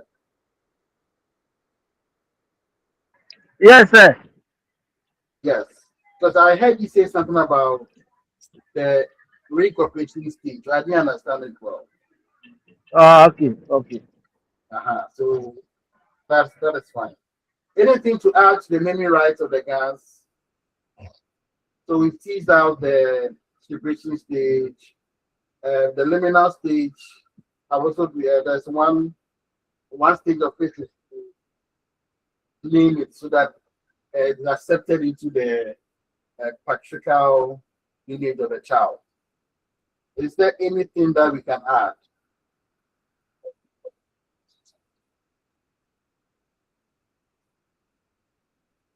Okay, so Ejewa has already given us some of the importance of the naming rights. Okay, how it helps us understand the importance of faithfulness in marriage.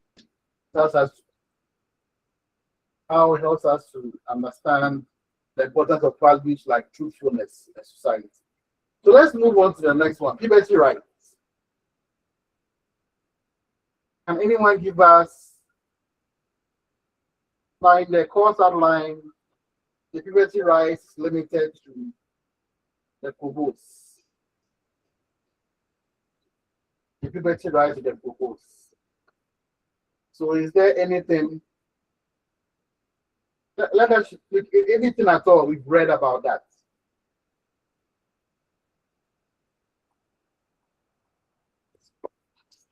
Are there any dance among us? Sorry, any Kobos among us?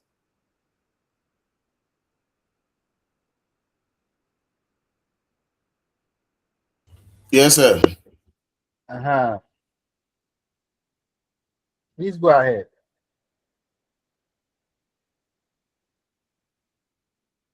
Sir, please repeat the question again. Oh, we are teasing out how the price of passage, okay, the three phases plays out in the puberty rights of the Kobos. Now it's given to us in the manual. So I asked that we go back and then read it to familiarize ourselves with it, because it sometimes comes as a question. You can be asked to identify a right, a traditional right, and then also tease out the three phases of rites of passage within that right. In this particular case, we are looking at the puberty rights of the Kobos. How does the separation, liminal and post-liminal stages play out in the puberty rights of the Kobos? So please, I would have to put things together well and come again. Where are you from? Which part of the Dangbi town? You know, actually, I've not really been in the society. We are hustling around. So no, but where are you from? If you ask where your hometown is.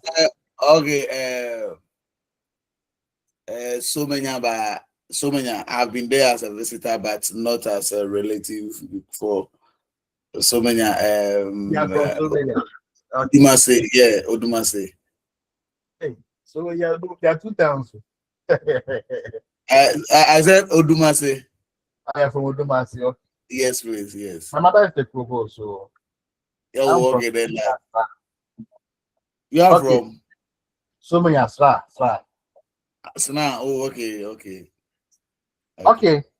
Yeah. So anyone, whether Krobo or not, can you give me what you learned about the rites of passage as it plays out in the Krobo puberty rites?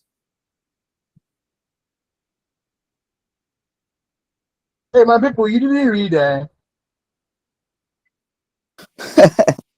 You didn't read. Yes, it's obvious that we didn't read.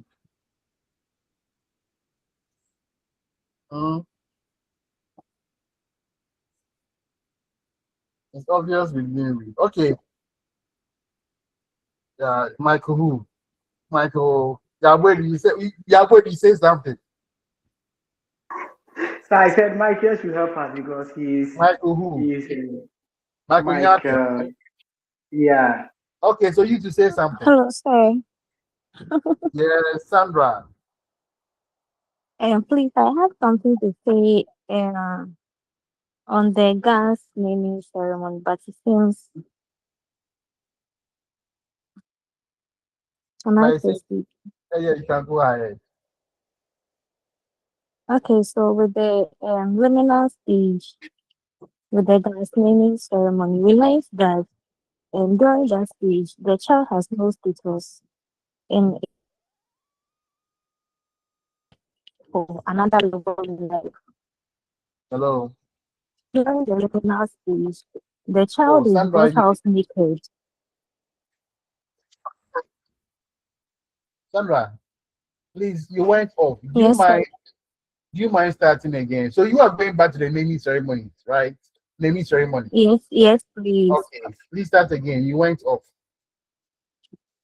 Okay, so I was saying that with the naming ceremony of the dance, we learned that at the liminal stage, it is where the child has no status. Yeah. And therefore, we prepare the child to enter into another level or another stage. So during the liminal stage, the child is brought out naked, proving that he or she has no status. And we do not allow just anybody to carry the child back. A man with a good status in life or has a name, not just anybody with immoral character. So during that stage too, a lot of rituals are performed. They use the corn wine and water to perform some other rituals just to prepare the child to enter into the liminal stage. And with the post-liminal stage, we see that gifts are offered to the child, some in the form of money, and they give thanks and make merry. That's what I learned. Thank you very, very much, Sandra. And so with the liminal stage, we learn moral and cultural education. Morally, what my sister was saying, there is some sort of truth or faithfulness that we teach the child. And culturally, too, those people who are present are able to witness culturally how naming is done in their society. Okay.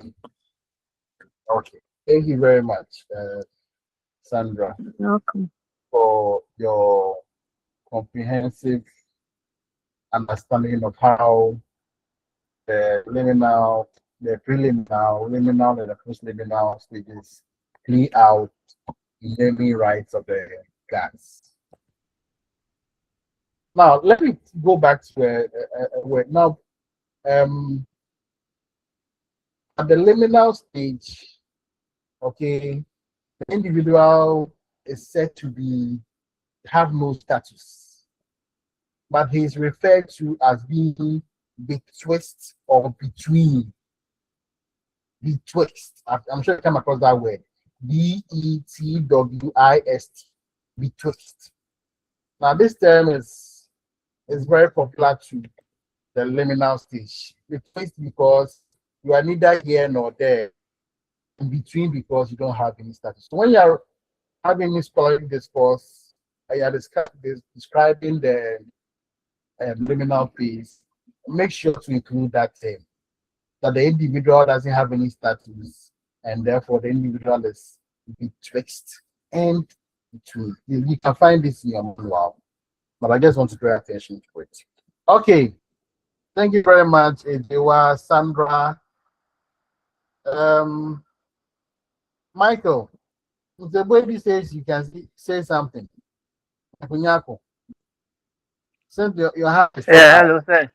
Yes, sir. Yes, sir. Mhm. I'm also a Kubu. Oh, okay. I'm also a Kubu from Sumenya Plow. Oh, I see.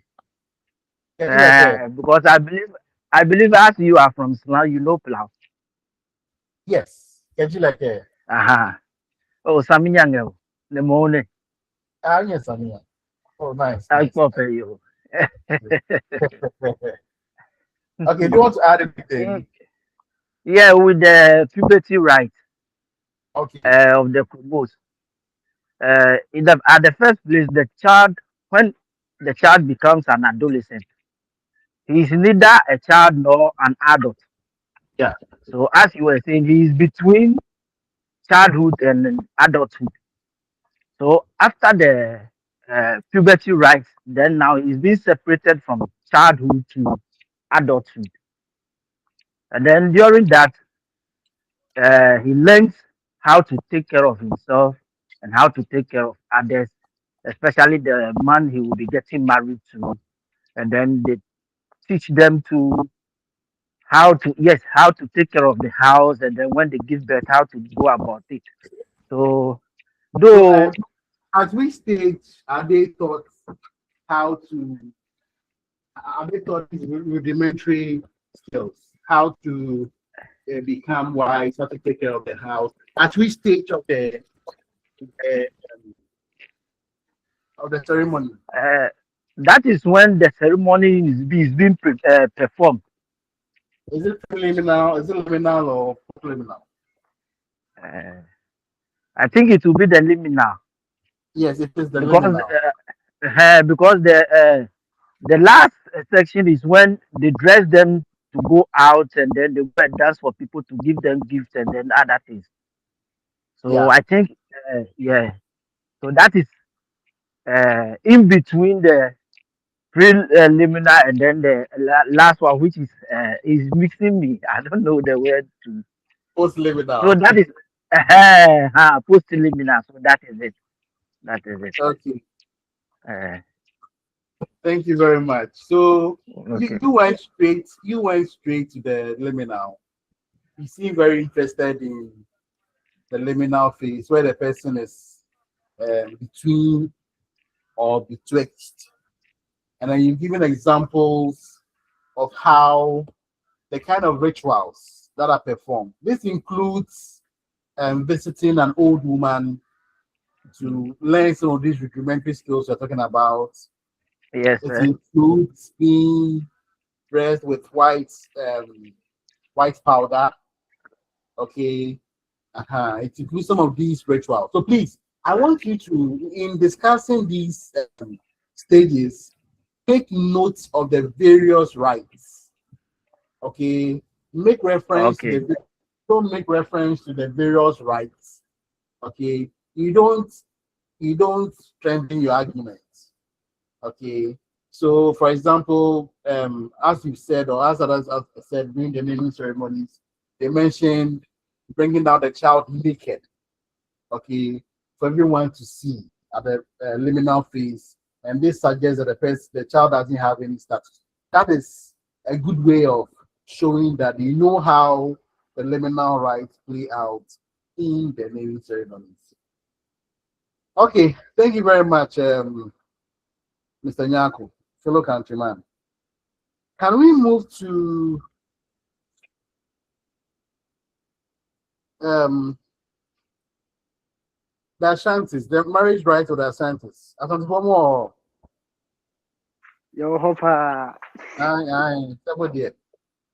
Elunda. Ashanti for more. Hey, Yo, system na yes, there. system na me yes, System, about system. system is also yes smart. America.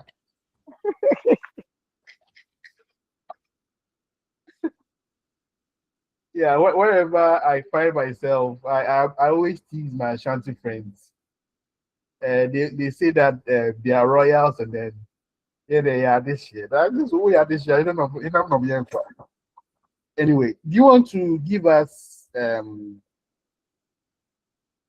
that's do you or any person? It doesn't have to be an Ashanti, okay? But I always refer to the native because I believe that they can give a better uh, rendition of what how the rituals play out. Please, do you want to give what you learned or what you know about marriage rights and how the rites of passage play out in marriage rights of the Asantes? Yes, sir. Yeah, please go ahead. Okay, so I'll start with the separation stage, and my colleagues will continue from there. Okay. So with yeah, that is based on what we discussed yesterday. Uh-huh. So at the Okay, separation okay, okay. stage, the man in question will first of all meet the lady and put his proposal before her. So as and when the lady accepts, the man move on further to inform his parents about his decision to marry such a person. So after that, it is the duty of the parents to do a thorough search about the family. And if everything went successfully, the father will just inform the parents of the lady that we have seen a certain flower at your house. So if they don't mind, we will come and plug it. So as and when they give their consent, they will first of all call the lady in question and ask him, Akosia, Abranti say, well, flower be with your person, but flower and I also cancel. So as and when the lady gives her consent, so it will just move to the process. Sometimes to the lady will pretend as if say Onishe just to test the patience of the elderly, but they sometimes don't know that the elderly people has knowledge above them. So as and when the lady will give her consent that okay, the person has informed me about his decision to move along with me. So from there, the actual preparation begin from that. That is, they will inform the father about the things that they will needed in the course of the marriage. So that is the little I can say about the separation stage. That is where the introduction and the what have you takes place. Thank you. Thank you very much, Mr. Gwedu. So, Mr. Gwedu, um, there are particular terms used for to describe the patient state during your discussion. Yeah, yes, sir. Some of them is the knocking, Yeah. which means for pine, because so you cannot go with empty handed. So as and when you are visiting there for the first time, at least you go along with the snap and a certain amount that is undisclosed amount in an envelope, so that as and when you go there, while the conversation is ongoing, before you are done, you say, oh, anyway, yɛde wei baa sɛ yɛde bɛbɔ kɔkɔɔkɔ na sɛ yɛtena binom ho sɛ mabaayare ne yɛaba mu a ne gyina baabiaa mamfa adeɛ ankɔhwe ne tim. Then so it will serve as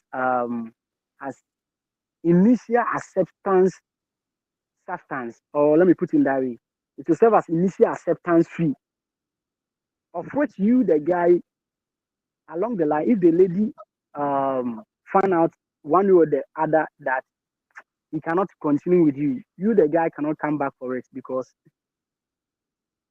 assume, yeah. So that is the knocking before you go to the itira. The itira will comes in as and when we get to the liminal stage. Yeah. Thank Okay. you. Okay. So, Ejewa, you want to add something?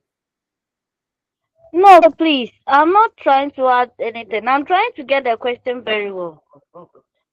how the rites of passage play out in the three phases. Now, I want to get the question very well. Is it, can it be translated to the benefits of rites of passage?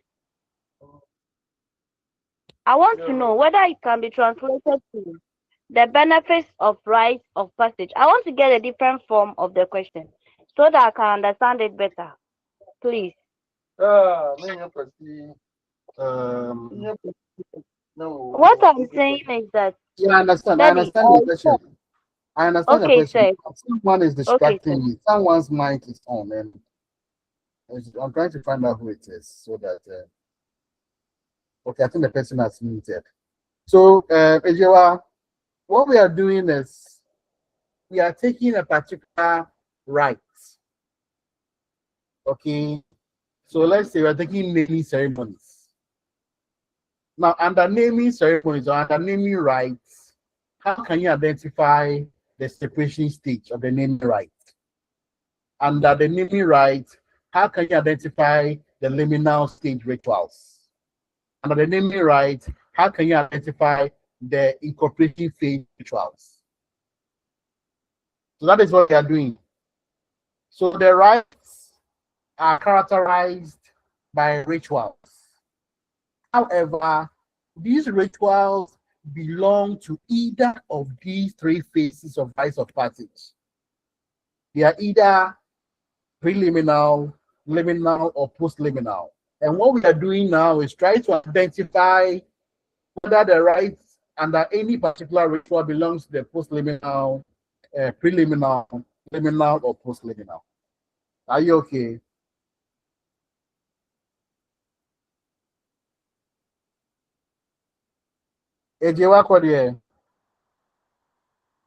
Sir.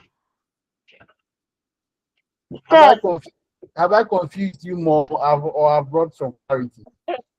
Sir, if I get you right, you are saying that it can be phrased this way, that how can you identify the preliminary, the liminary, and the postliminary stages of the three phases of rites of passage? If I get you well. Yeah, you're getting me, but I want to add on. We are looking at how we can identify the preliminal, liminal, and postliminal within a particular ritual. So when you take one ritual, how can you identify the three rites of passage? That is what we are doing.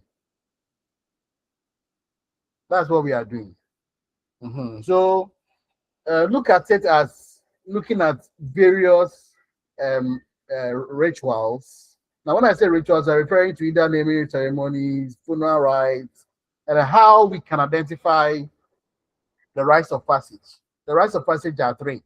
How can we identify the rites of passage within a particular ritual? That's what we are trying to do. Okay. All right, Mr. Nyako, your hand is raised.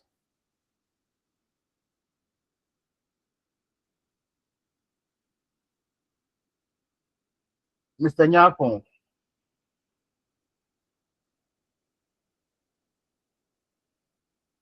Okay. Hello.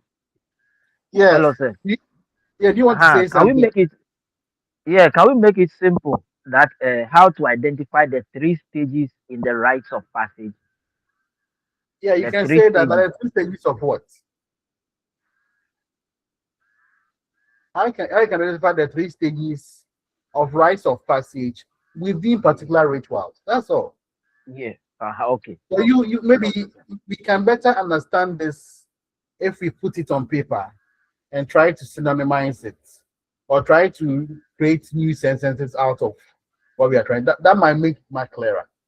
But speaking to it, refer to it as try to understand the three phases of rites of passage within various rituals in the African traditional religion. Thank you. Yeah, let's move on. I think we are on the Ashantis, and Mr. Buebi gave us some rituals. He identified the knocking rites, what we call Ibubumodie. I don't know if I'm pronouncing it well. No, I can't. Am I pronouncing it well? Come again. Abubumbodie. To knock. Oh, boom. Yeah. Abubumbodie. Yeah. So that is it. And he mentioned the fact that at this stage there is some investigation that goes on into the background of the man. They come out. If the investigation goes well, then they can proceed to the house of the woman to ask for, as it were, the hand of the lady in marriage. Now, to add on, one thing we need to also add on, we can understand is that at this stage, the woman traditionally can choose to go in for another man. Are you aware of that? Yes. But after talking, things have changed now. See, now we are stuck at the knocking stage where people have formalized the knocking stage as a totality of marriage itself. Over in Elmina, they call it Bekomodo Aware. Bekomodo, come and live on me. They like come and possibly live in my house. Because traditionally, after the knocking rights, there can be cohabitation. There can be cohabitation. You can live together after the knocking rights. And then unfortunately, we've institutionalized that thing that marriage has been completed. But that is not true.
That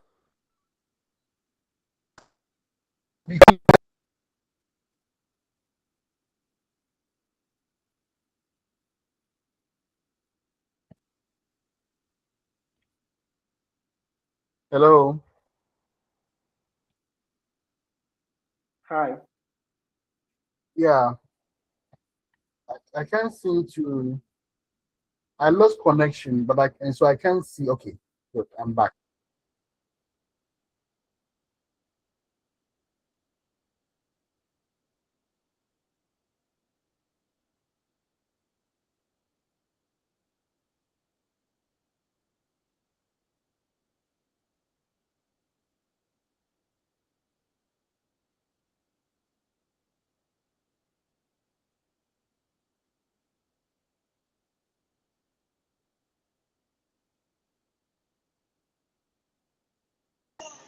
Hello. Hello. Hi. Hi. Okay. I think he's having a technical challenge. That's why he's off.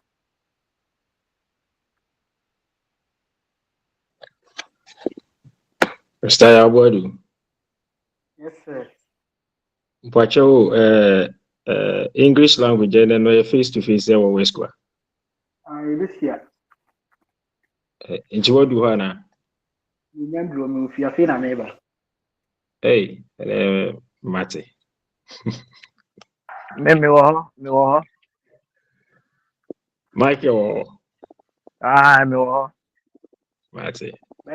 Yeah, no discussion. Who done Oh, it? so me kasa me wasoli o, me sign call church. Okay, you're fresh. Aye, Man, pacha me. I'm from yeah. Aye, pacha me. Me data ne sign. Oh, okay. Mm. Madam Sarah, so bad, so last hour. Okay. Okay. And then the vision. Okay. Sorry, And then, my net is acting up, so I had to log in again. Sign in again. Yeah.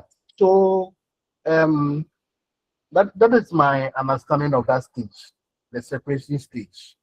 Okay. So the separation can include the movement of the wife or the woman from the physical movement of the woman from her house to the house of the man for cohabitation. Okay, so that would signify the separation stage. Any other contributions before we move on to the other? Ejewa, you want to add anything? So it's like you were talking about the knocking. Yeah. You were talking about the knocking, and I Yes. wanted to help from there. Okay. You were talking about the knocking, and I wanted to I say something there. With the knocking too, you can with the knocking too, you can.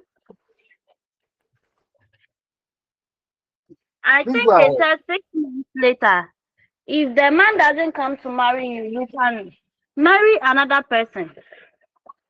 Yeah. So you And are I was agreeing with trying to me? confirm whether it's true. That 6 months later, Yeah, if the it's man true. doesn't come, How many months later? 6 months. Okay, I'm not familiar with the time frame. I'm Okay. not familiar. I'm not very familiar with the waiting period. Yes, but I know that traditionally, the woman can go in for another man, and she's not obliged to return the things presented at the knocking during the knocking rites. So it's true, but I will have to confirm the waiting period, whether it's 6 months or 1 year. I would have to confirm. Okay. Oh, Yeah. okay. Okay, Okay, sir. sir. Sir. Joe, are you done? Before I move on to Michael. Please, I'm done. Okay, Michael, please go Sir. ahead. Yes, sir. Sir, this one is it not the same like ours, whereby you can be with the woman and even give birth to, let's say, 2, 3. If you don't perform the marriage right completely, and someone else comes in to marry the woman, the family will accept for the person to marry the woman, and even your children will be added to the woman for the man. Is it So not the same thing? you're saying for the probos? Eh, Okay, well, I don't doubt that there will be a similarity in how this can be interpreted among the Gans or the Asantis. So yes, you can, as it were, if you don't come forward to complete the liminal and then the incorporation rights, the family can decide to give up the woman to another man. But I don't know if your children will be given up. Well, of course, in the marriage, you can choose to remain in the marriage with the children, but biologically, you can still claim the rights to your children. Hello, sir. Yeah, Mr. Boedu. Yes, sir. A little contribution to what my brother was saying. That Yeah. with the account, we don't accept that. Even the lady can choose to go, but we have what we call the soon or the occur of the father. Yeah. So it means that the father has to go in for his children because he cannot let his blood go off like that. Yes. So we don't accept that. Yes. Thank you. Yes. So yeah, that is also another aspect of it. I think this plays out. This will play out in at the liminal phase. Okay. As we move forward, we'll come across this at the liminal phase, where the father contributes to the spiritual component of the child. How do they even call that? In tongue. They call it in tongue, where the father's spirit, the father's characteristics, including strength, including kindness, including fortitude, is believed to be given to the child from the father's side. So yes, per the composition of the account, the composition of the African traditional world, it's possible to give off spiritually and biologically your old child to someone. But the point over here is that if at a certain time you conduct the separation stage rituals, the knocking rites among the accounts, and you don't proceed to carry out the liminal and the post-liminal rites, the woman can be given off into marriage. That's the point we are interested in at this stage. Okay. Hello, sir. I have a question. Hey, Illuminata, when we were calling you, we didn't respond. You're not responding. No, this is Sandra. Yeah, I know, but Illuminata is sending me a chat. Okay, Sandra, please go ahead.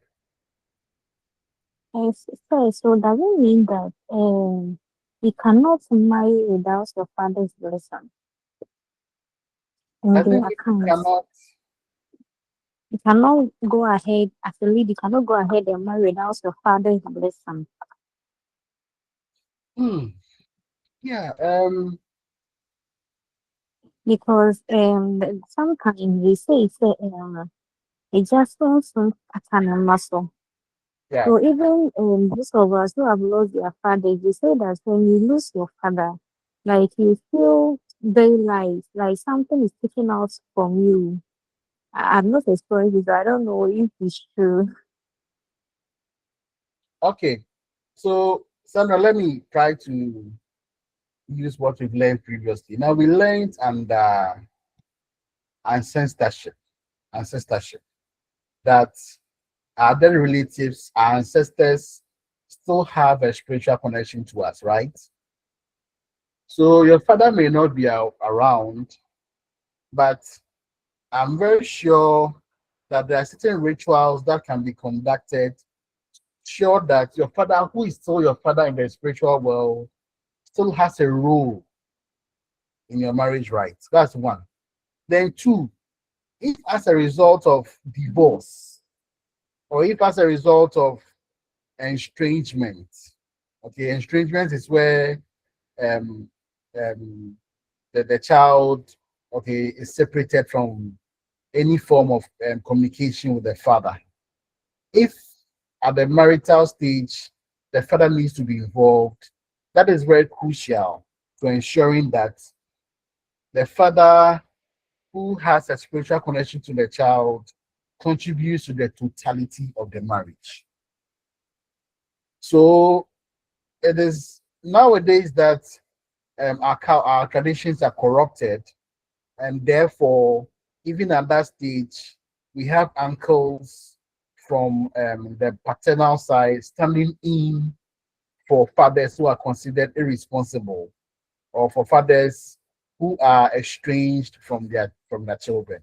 But the right thing to do, because of the spiritual role that the father plays in the child in the life of the girl or the child, is to ensure that the father who is not dead and is alive is present at the marriage and contributes to the acceptance and then the fortitude of the marriage. Does the boy do any contributions?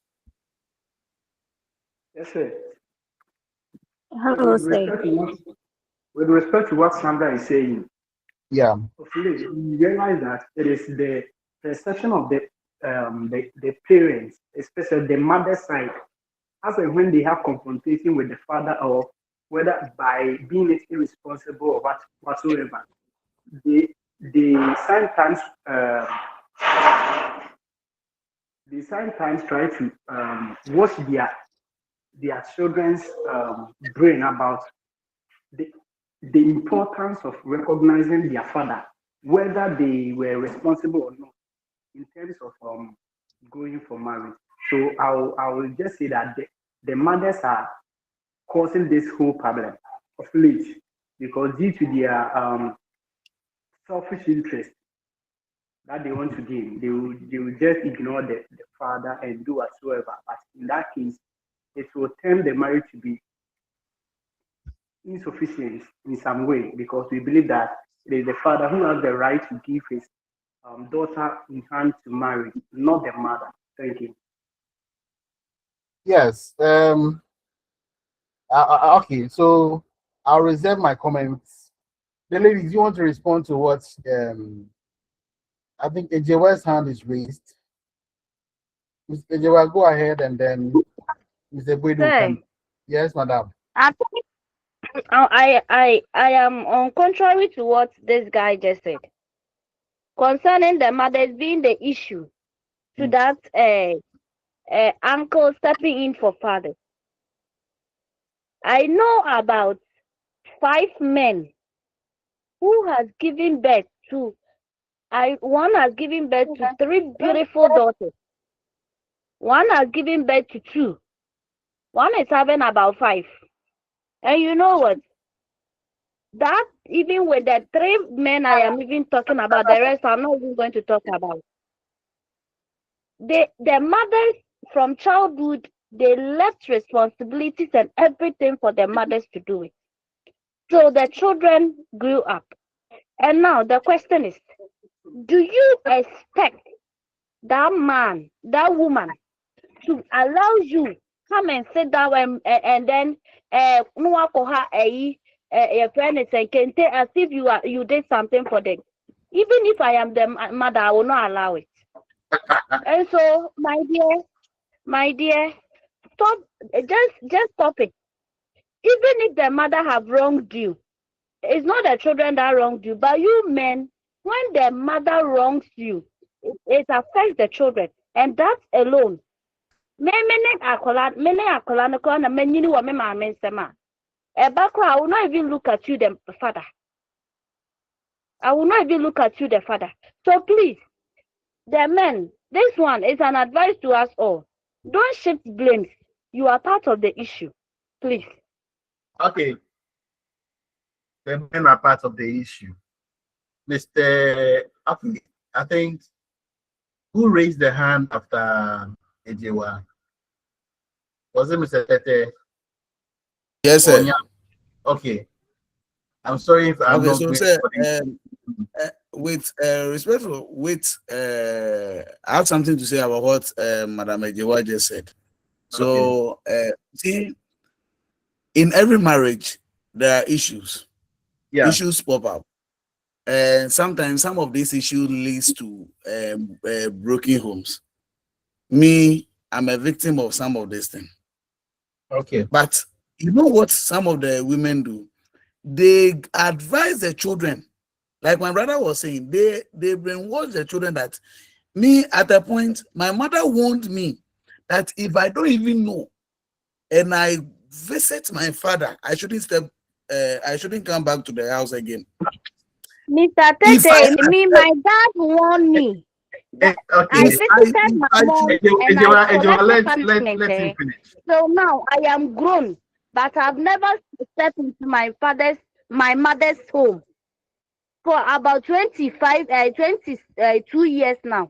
I have not stepped into my mother's home because my father warned me not to even step there. Until now, I have not gone there. So it's not only the women doing it. The men are doing it. I am also part of the problem. I'm also part of it. So I know what I'm talking about, my dear. So give you see, Ejewa, let him finish. Let him finish and you can come yes. to You see, some of this issue, it is not one-sided, like she's saying it. It is everywhere. My brother's wife, my brother's wedded wife, cheated on my brother. And my brother has even considered the issue that, oh, it is not, I love my wife, so let us talk about this issue. Cheated on the husband twice. They spoke about this issue, and then the man said, it is nothing. I love my wife, so I will be with my wife. Now, as I'm talking to you, the lady just ran with the daughter. We've been calling this lady just to bring the girl back home so that we will take care of the child. In fact, when she was taking the child away, we knew nothing about it. She just took the child, ran away with the child. The child was attending school. But you see, even this Christmas, we called and called and called and called. This girl didn't bring the child. Okay, so now this girl will grow up, and then the mother will just tell the girl that your father never took care of you. You don't have any father. In fact, your father gave birth to you and left you alone to me. Sometimes these issues happen, but whatever we the parent, or the parent, what the parent tells the children makes this whole issue a very big one. My mother warned me not to even accept anything at all from my father, my biological father. If the woman gets to know that if my mother gets to know that I'm passing by the house keke, the family house keke, that's what chemi and you're yemeno. This hasn't happened. It hasn't happened only in. I've witnessed so many things. Okay, so what happens if you have issue with your husband, and then your husband is also has a child with you? What happens if you just allow the child to go to the father's place, visit the father, and other things? It is different from when the child, the man gives birth to the child and denying that the akwala with the ministry no the biarada. That one is different. That one I agree with what AJY is saying. But if there is a broken home and then you advise your child not to visit the father or not to visit the mother, like she's saying, it is not the other person's fault that he or she is not taking care of the child. It is your fault as a mother who is preventing that child from going to the father. So we should just compare where the fault is coming from, and not to shift the blame on men or to shift the blame on women. Thank you, sir. Okay, so Awa, have you spoken?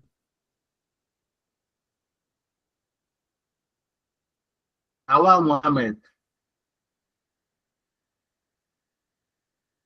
Okay, Sandra Kwa. Hey, sir, I'm also waiting. Who is it? My Please, is there? Hello, sir. I'm sorry. I'm not taking track of when a hand is raised. So when I try to call out from what I'm seeing on the screen. Okay. Oh, who just? Wow. Have you spoken already? Hello, sir. Not yet, Okay. not yet, not yet, sir. Not yet. Oh, don't put your hand down. Please continue to raise your hand. I'll call you. Sandra, continue. So it's an story that I want to say. I attended a point where and as usual, the father didn't take care of her. Okay. So there's been a grudge between the mom and the dad. So the mom said that if the father is coming for the program, then she is not attending. So apologies went on, and then hearts were calm, and they allowed the man to come and give her daughter's hand in marriage. It looked as if the man has repented. Yes, it looked as if the father has repented. But after the traditional wedding at home, the wedding at church on Saturday, the man didn't show up.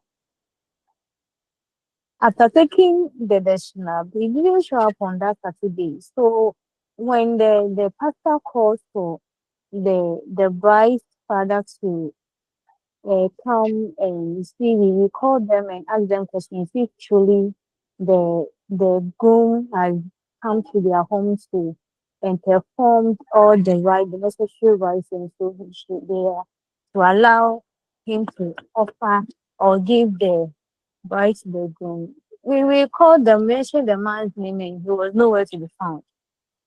Meanwhile, So the no, child the has a, apologies have been accepted. so the child has a problem with the mother or the father. It was with the father. The father didn't take care of the lady. And they pleaded that they should allow the father to give her daughter's hand in marriage. They accepted. The man came home, and with the traditional one, he came to offer a daughter's hand in marriage. So the next Saturday, he was supposed to show up at the church to do same, and the man didn't show up. Okay. So that is a unique case where the involvement of the father at the liminal stage, because at the liminal stage that the rituals are performed, the merrymaking only comes at the post-liminal stage. So at the stage where rituals have to be performed for a preparation for the actual adjournment, the man didn't show up. Wow. Yes, sir. I want to make a submission in regards to what my sister was saying about the involvement of the father. Okay. Yes. I want to believe that when we talk of tradition, they are laid down procedures that we have come to meet from our forefathers. Yeah. So sometimes it is not subjected to our feelings, like how we feel, okay, because this person didn't contribute to your upbringing, he is not supposed to bless or take part in the blessing of your marriage. Yeah. Yes, I believe that because it is something I don't know, but we can say it is part of the commandment of God, and even the yes, marriage. I'm talking about the marriage. Yes. So if they are laid down procedures to follow, maybe according to your tradition, the account, the father must bless or must take part in the blessing. In his absence, maybe his junior brother or maybe any member of the family can now come in. We don't say because he didn't take part in your upbringing or because he was irresponsible, he shouldn't play a role. So what my sister was saying, that if she was to be the one who has struggled to take care of a child, she wouldn't allow the father of the child to take part in the blessing. I'm not in support of that view. So that was what I just wanted to add.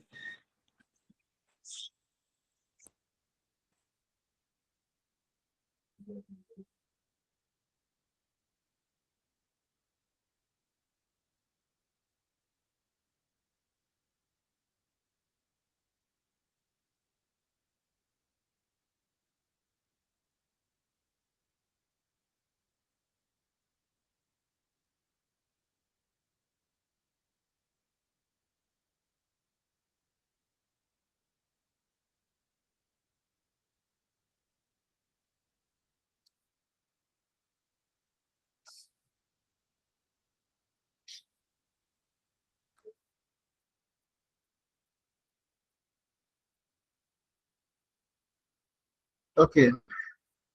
I'm sorry once again. I went off. Now, let me. So I'm noting the point you are giving. I'll give a brief comment before we move on to the liminal stage.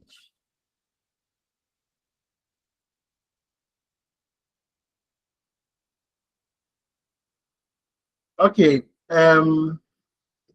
Anyola.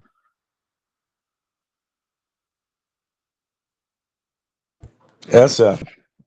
Yes, please go ahead. Oh, thank you very much, sir. As marriage is instituted by God Himself. And as one of our colleagues was speaking in the wedding, the father wasn't involved. He didn't come. I think when you come to marriage, you need to get involved with both family properly. And if there are issues there, being a church, I'm a leader of a church. Being a church, you must resolve it before even that day. I personally, I think there was an issue around me that the guy mother went back to his father's house and sent all the children back there and was raising the children there. But when the guy was getting married into a member that I had that church, we went through the counseling, and in the invitation letter, the mother was influencing the guy to rather use the uncle house as on the wedding card instead of the father. So I actually say, if that's the case, I can't do this, I can't bless this marriage. So it was a difficult task for me, but I have to let them understand that, permit me, both the traditional and then the Christianity, a woman doesn't legally own a child. Because after you have done all the process, now the child belongs to the man's family. So if there are any issues, this is the best time we have to resolve it, and this marriage will bring the two of you together.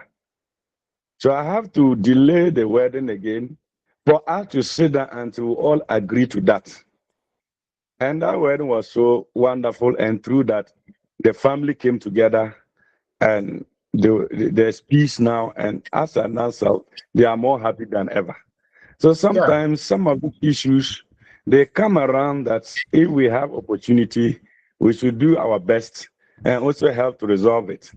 And either the woman or the man is taking care of the child to grow, let's still remember that it is God that gave us that grace to do that. Because a child to grow is God who have touched one of us, even though it's a issue in the family, but it's still God who is taking care of you yourself plus the child. So if we have taken care of the child and it comes to marriage issue and we're saying I took care of the child, it is God, it's not you.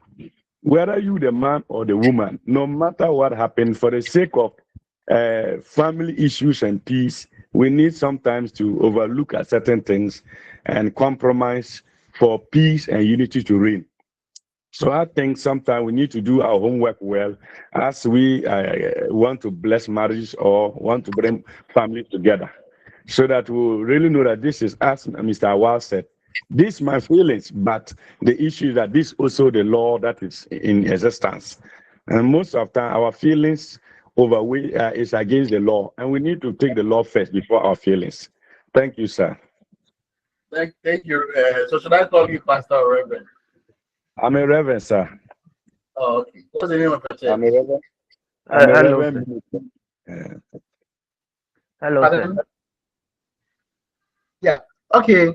So I'll respond Hello. to Azar's contribution. There's one other person.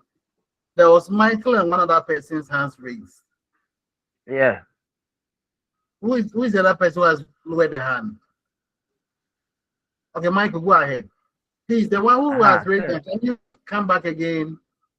Because yeah, go ahead, Michael. Sir, over here we are dealing with African traditional religion. Yes. And then with what the lady said about the girl's father not attending the church. Yeah. As for that one, for me, I can say the father has done what he's supposed to do. Because in African traditional religion, marriage takes place in the home. And the father has done that. He has already given his daughter's marriage, hand in marriage. So he has done his duty. So in the church, they can, use it, let's say, an uncle to represent the father over there just to respond that, oh, yes, we have done the necessary right. So that one, I think the father is not to be blamed because he has, according to African traditional religion, he has done his duty.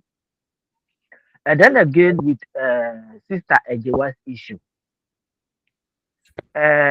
we are looking at African traditional religion and the spiritual aspect of the marriage. That is what we are looking at. But sometimes our women look at the physical, the material things that the father will gain when he comes there. But that is not what African traditional religion is looking at. It's looking at the father's blessing as the spiritual aspect of the marriage.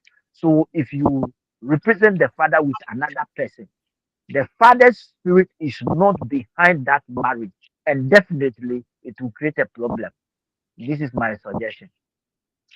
Okay, thank you for the suggestion.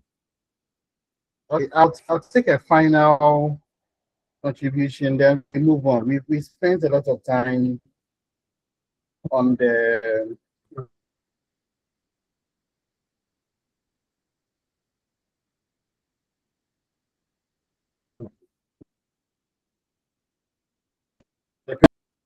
but I can take another contribution before we move on.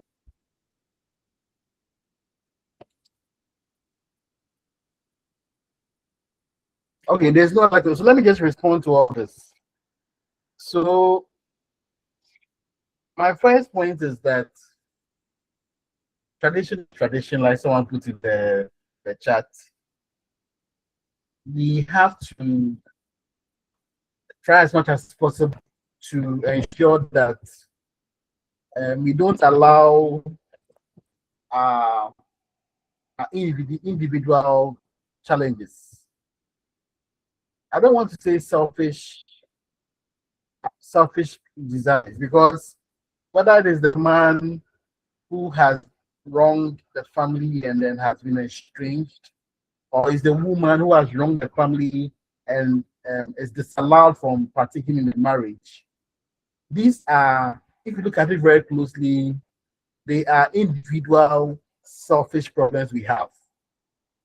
So the child may be willing to reconcile with the father, the child may be willing to reconcile with the mother, but because a party is not prepared to sacrifice for the proper marriage rites to be performed, there is a deficiency. So my first point is that tradition is tradition, and we should not allow individual selfish challenges to disrupt what has to be done. But that does not eclipse the fact that it is very, very difficult to forgive. We are human. Okay. But remember that to forgive is divine. And so no matter the history, no matter the pain or the challenges you go through, remember that once you have reconciled with both parents, okay, even though one parent took care of you throughout your life, it gives more joy. Believe me, it gives more joy if you have the opportunity to communicate, even if it's not on a regular basis, that you are at peace with both parents, and then that at one point or the other, when either of them are praying, they'll remember you in their prayers. Okay. I would encourage us to take this approach, to try to disallow our own challenges from disrupting what has to be. Let us remember that to forgive is divine. Then I am also very wary of, as it were, the gender-based,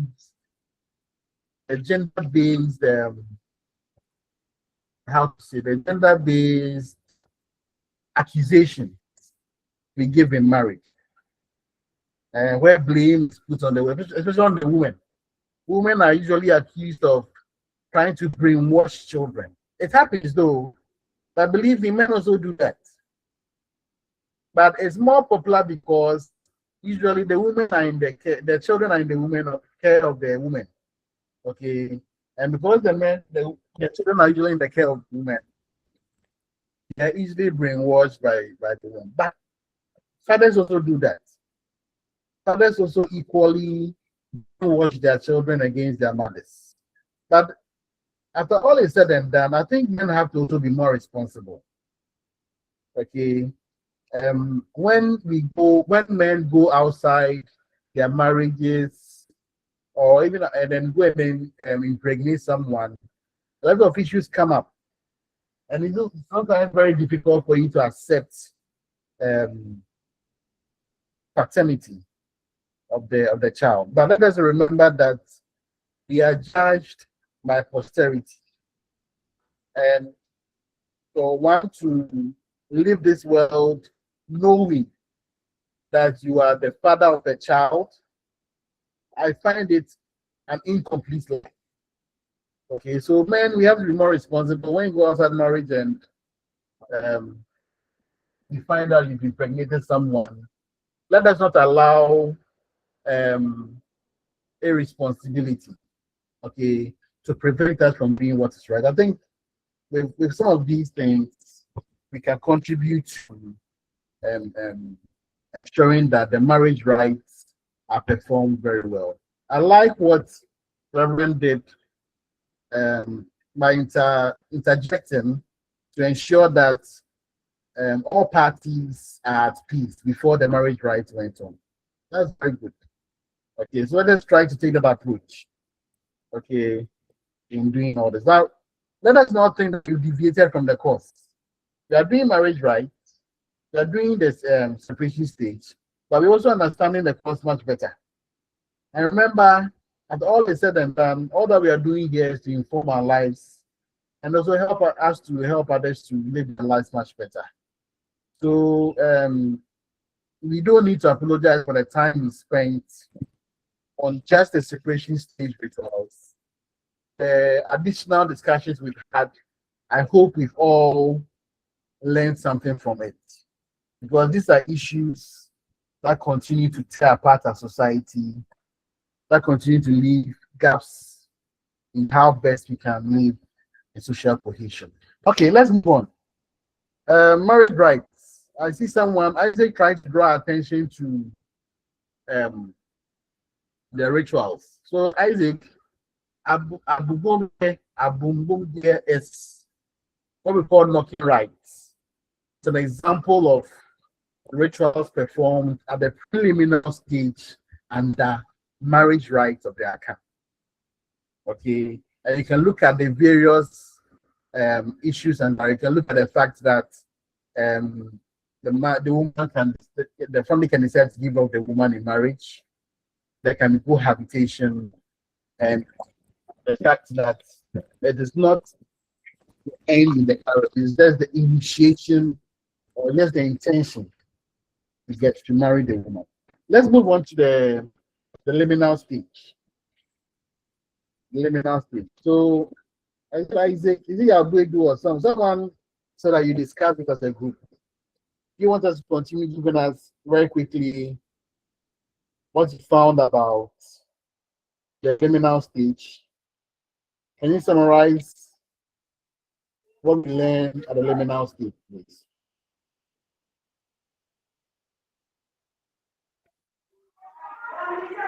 Okay, sir. Hello.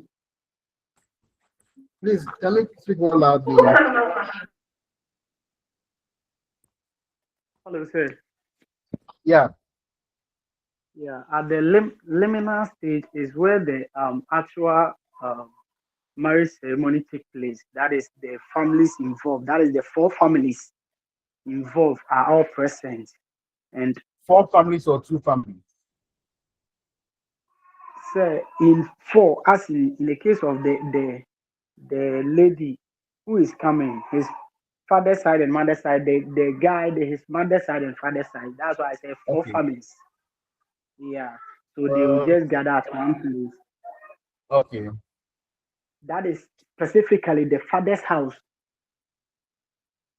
It is just recently that we choose any ordinary place to do that ritual, but ideally it's supposed to be the house of the father of the lady.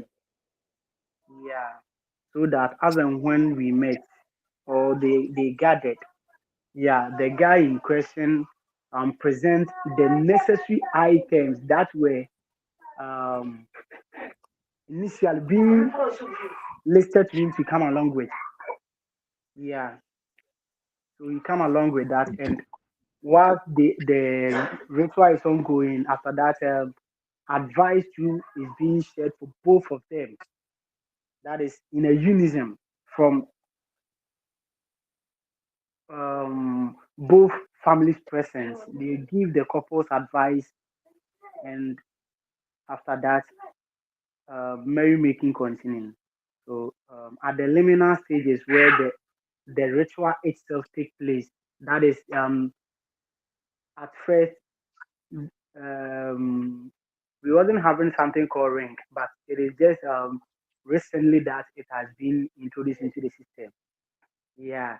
So it is at the liminal stage that the exchange of rings takes place.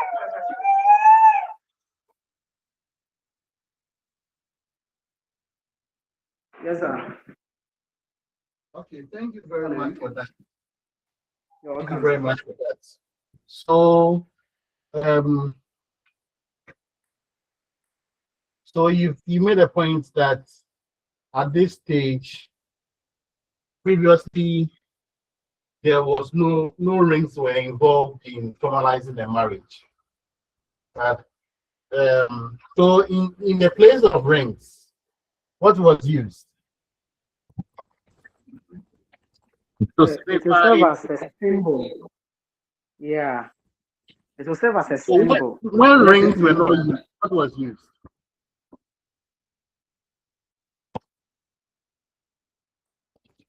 So at first, one ring was not in place. It is a trust. It is trust that will move along with the marriage because you have been entrusted to this person. So you live faithful to the person. Yeah. But specifically, the ring was not involved. It is just recently that is from at least 19th century there about that we introduced all sorts of things. Yeah. I Okay, stand to be so I corrected. just Thank you. did a quick search myself. It's something new I'm learning that in place of rings, um, the dowry served as a recognition. Okay, so like you said, rings were not used. The dowry that is presented at the liminal stage, the presentation of the marriage items. Okay, where the dowry is presented, served as a form of recognition. That is one of the recognitions given to show that the marriage rites have been performed. Okay, so please, when you go into the course manual, I want you to make note of we have things, we have the things that you bring into the marriage. Ejewa, you want to say something? Yes, please, sir. Mhm. Um, I want to. You were talking about the ring issue. Yes, please. Just as my brother was saying, the diary, what's the names of the snap and stuff that they used to. The Yeah. snap mainly was the big deal. Yeah. So that was the big deal for the marriage. But they realized that after the marriage, the men does not give anything to the women. It's like it's more like it becomes like a slavery for the women. So they decided that okay, then if that is it. And initially, it wasn't just a ring. It was they will make the man to go and then use pure gold, refine it, and then they use it as a ring for the woman. It doesn't mean she's to wear it. She puts it down so that when the difficult times comes, she can make money out of it and take care of the children. So Okay. that was when even with that one, it wasn't meant to be word. It was meant to be kept for hard times. So just recently they realized that they don't see the differences between married women and then married or unmarried ones, and so they decided to bring this ring issue that you have to wear it. So because of that, we have the common ones that started coming up and people wearing it, even the unmarried ones wearing it. Thank you. Okay, thank you very much for that contribution. Okay, so there is the Chinsa, okay, which is done by the man. The Chinsa serves as a form of payment, okay, a form of payment to the head of the family. In the past, it used to be salt or anything valuable used in butter trade. But now schnapps are used. The traditional schnapps are used to represent the Chinsa. Then there's also what we call the kosre. Okay. Now, at this stage of the marriage, of the liminal stage, someone is sent to the man's home, okay, to inform them of the intention of their son to marry from their family. That is what this stage involves. Okay. These are some of the stages that we can look at. We can choose to go stepwise by looking at it from the presentation of the formal marriage rights to the kosre, where an emissary is sent to the home to inform of the intention of marriage, or to the tinsa, where the marriage rights are performed, where the presentation of a dowry in the form of schnapps, in the form of the akuntasekai, okay, is presented to the family. We can also choose to go mix up by starting from the kosre to the tinsa to the ayeyedi, where the items for the child woman are presented. This is where you find a lot of people carrying baskets and buckets of items. Okay, that's ayeyehud here. At this stage, the woman is not married. Okay, they are just presenting the items. Now, you note the difference between the ayeyedi and then the tinsa. These are two separate items. All right. Okay, is there anything anyone wants to add? Now, you've seen that the marriage rights of the account of the Ashantis is very, very extensive, very elaborate.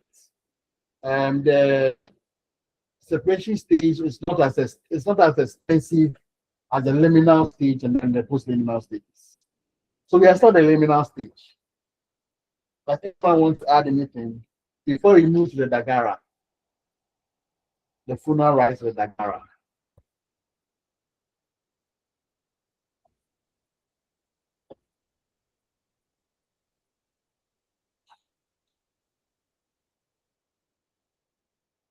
Okay, let's move to the post-liminal stage. Now, all the rituals at the non-status stage have been done.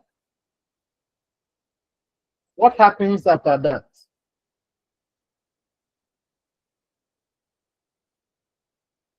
What happens after the liminal rites have been performed? Now, when you attend Ashanti marriages, you realize that after the marriage ceremony, the woman and the family are supposed to cook for the husband. Okay. Traditionally, they call it Ibianikesie, where it signifies that it is the start of the responsibility of the woman to cook evening meals for the man. Okay, it's the right of the woman. So that is the starting point of that responsibility. Again, the case here. The woman is supposed to cook for the husband after the marriage has been performed. Any other ritual you're familiar with here? Okay, let's go to the funeral rites of the Dagara. What did we read about that one too?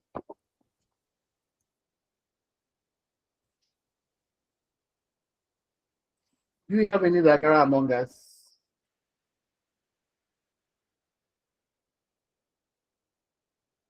Is any Dagara here?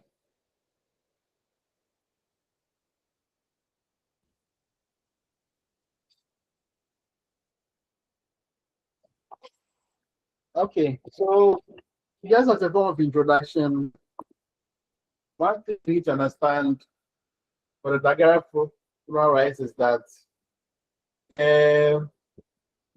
elaborate nature of the funeral depends on the type of death. That's the first thing. So we have two types of death: a good death and a bad death. And in the good death, we have about 2 or 3 categories. The good death is when someone reaches a ripe old age, okay, and dies in his or her sleep. That is an example of a good death.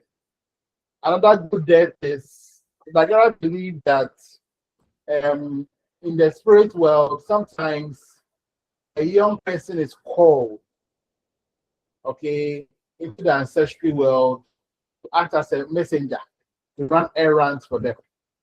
So that kind of death is also termed a good death. It's someone dying at a young age, but it's believed that that person has been called by the ancestors to perform errands, to run errands for them. Then the third type of good death is when someone is killed, is murdered. Okay, in war or in everyday life, when someone is murdered, it is and then the rituals are performed. That person is believed to have had a good death. Then the second type of death, which defines how rituals are performed, is a bad death. Okay, where you can die through accidents, you can die through curses, okay, you can die through sin. Okay, so along these 3 lines, along these 2 lines, sorry, of the good death and then the bad death, the Dagaras perform their funeral rites.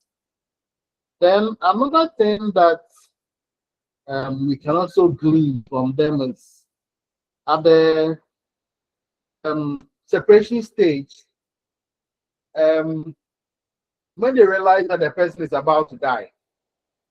Okay, when they realize the person is about to die, in every family house, there's usually a very big hall.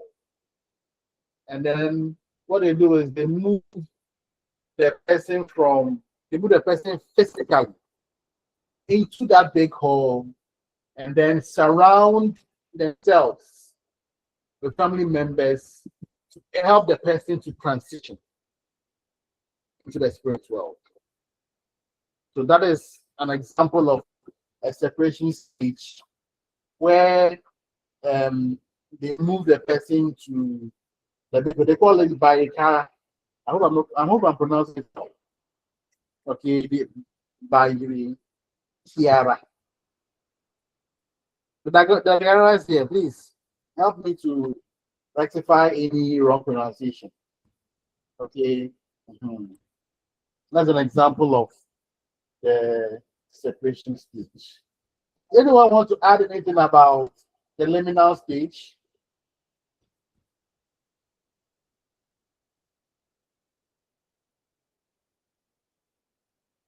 Did anyone read anything about the liminal stage? There is purification using clay. Okay, where the living spouse of the dead person is rubbed with clay. Okay. Then we can also look at the settling of all debts. All debts need to be settled. Okay. At this stage, in order to prevent cases. Okay. It is all debts are settled before the person undergoes the funeral rites. I think we have the same thing among the accounts when they are having their when they sit down for the funeral rites.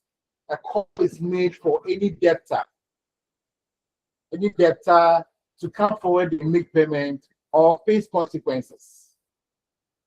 Yes, I've gone to funerals and I've heard some of these announcements being made. Okay, so these are examples of how an example of the liminal right that takes place during the Agara rites. Is there anything you want to add?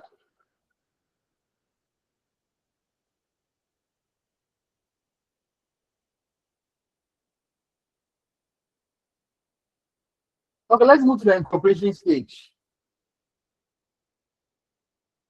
At the incorporation stage, as occurs with every ritual, there is a form of merrymaking.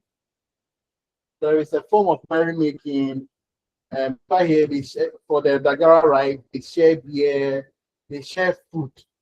Okay, to signify that the person has successfully been accompanied or hasn't been accompanied into the spiritual world. Therefore, the living can be at peace and then celebrate the transition. So, my dear, please, very briefly, these are some of the rituals you can understand as embedded. These are some of the examples of rites of passage how you can understand as embedded in any ritual. Please, I want you to go back and do this again. Obviously, most of us didn't read all the rituals to try to understand how the rites of passage play out. When you're lucky, you can get a question which asks you to discuss any ritual. Okay, but if you are unlucky, then the ritual will be specified for you, and you have to explain how any of these rites of passage play out. And for me, it is not too difficult to tease out the rites of passage with the rituals, because as you read, it's like reading a storybook. For me, it wasn't difficult going through again. Okay. So please, let us not make attempts to specialize. Let us read that session thoroughly. I'm sure by reading without even necessarily trying to take notes initially, you can get a lot from how the rites of passage play out in the various rituals. Now, I'll end our revision for that part of the unit here. And I may invite any questions. I'll invite any questions at this stage on any aspect of the course. On any aspect of the course, anything you don't understand that requires clarification.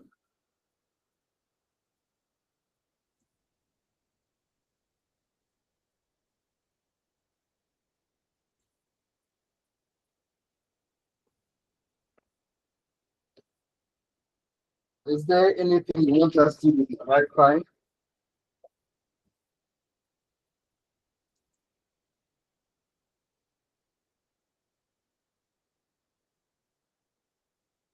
Okay. I'll still be fine though. I will remain on until 11 o'clock. You can pop in with any question or clarification. Likewise, you could get in touch. You can get in touch. You can call and then we can discuss anything you don't understand. I want to thank you for your contributions during our 4 sessions. I've really enjoyed our interactions. I believe that you've learned as much as I have through our interactions on the topics here. I wish you all the best as you continue the course. I wish you the best of it. Thank you. Thank you, sir. We appreciate.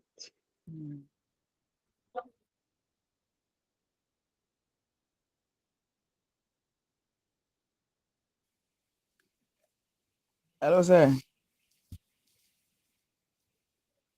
Hello. Sir, God bless you so much. You're welcome. Sir, we have 2 weeks to write the first quiz. Okay. So I wanted to know whether the topics we have to focus on for the first quiz. Okay, so please let me go back to the coordinator. The coordinator is called Dr. Yasakwa Ajiman. Let me go back to him. I will come, usually he's very busy, but after a lot of communication, he comes out with areas for the quizzes and the exams. I will be in touch on the page with the response to this, okay?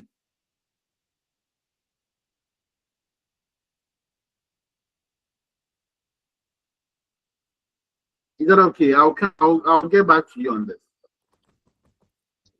Okay, sir. Thank you very much. Okay.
No man can, no man can, no man can carry the DLC.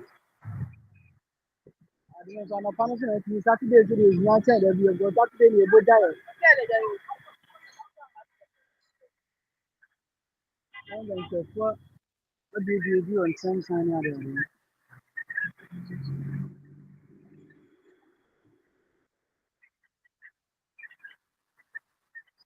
I think you understand, and the same time.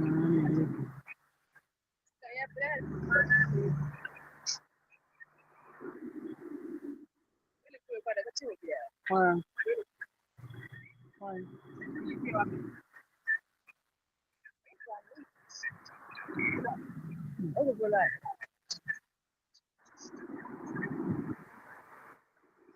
The common thing is to the same time. By the way, it's not a humble man.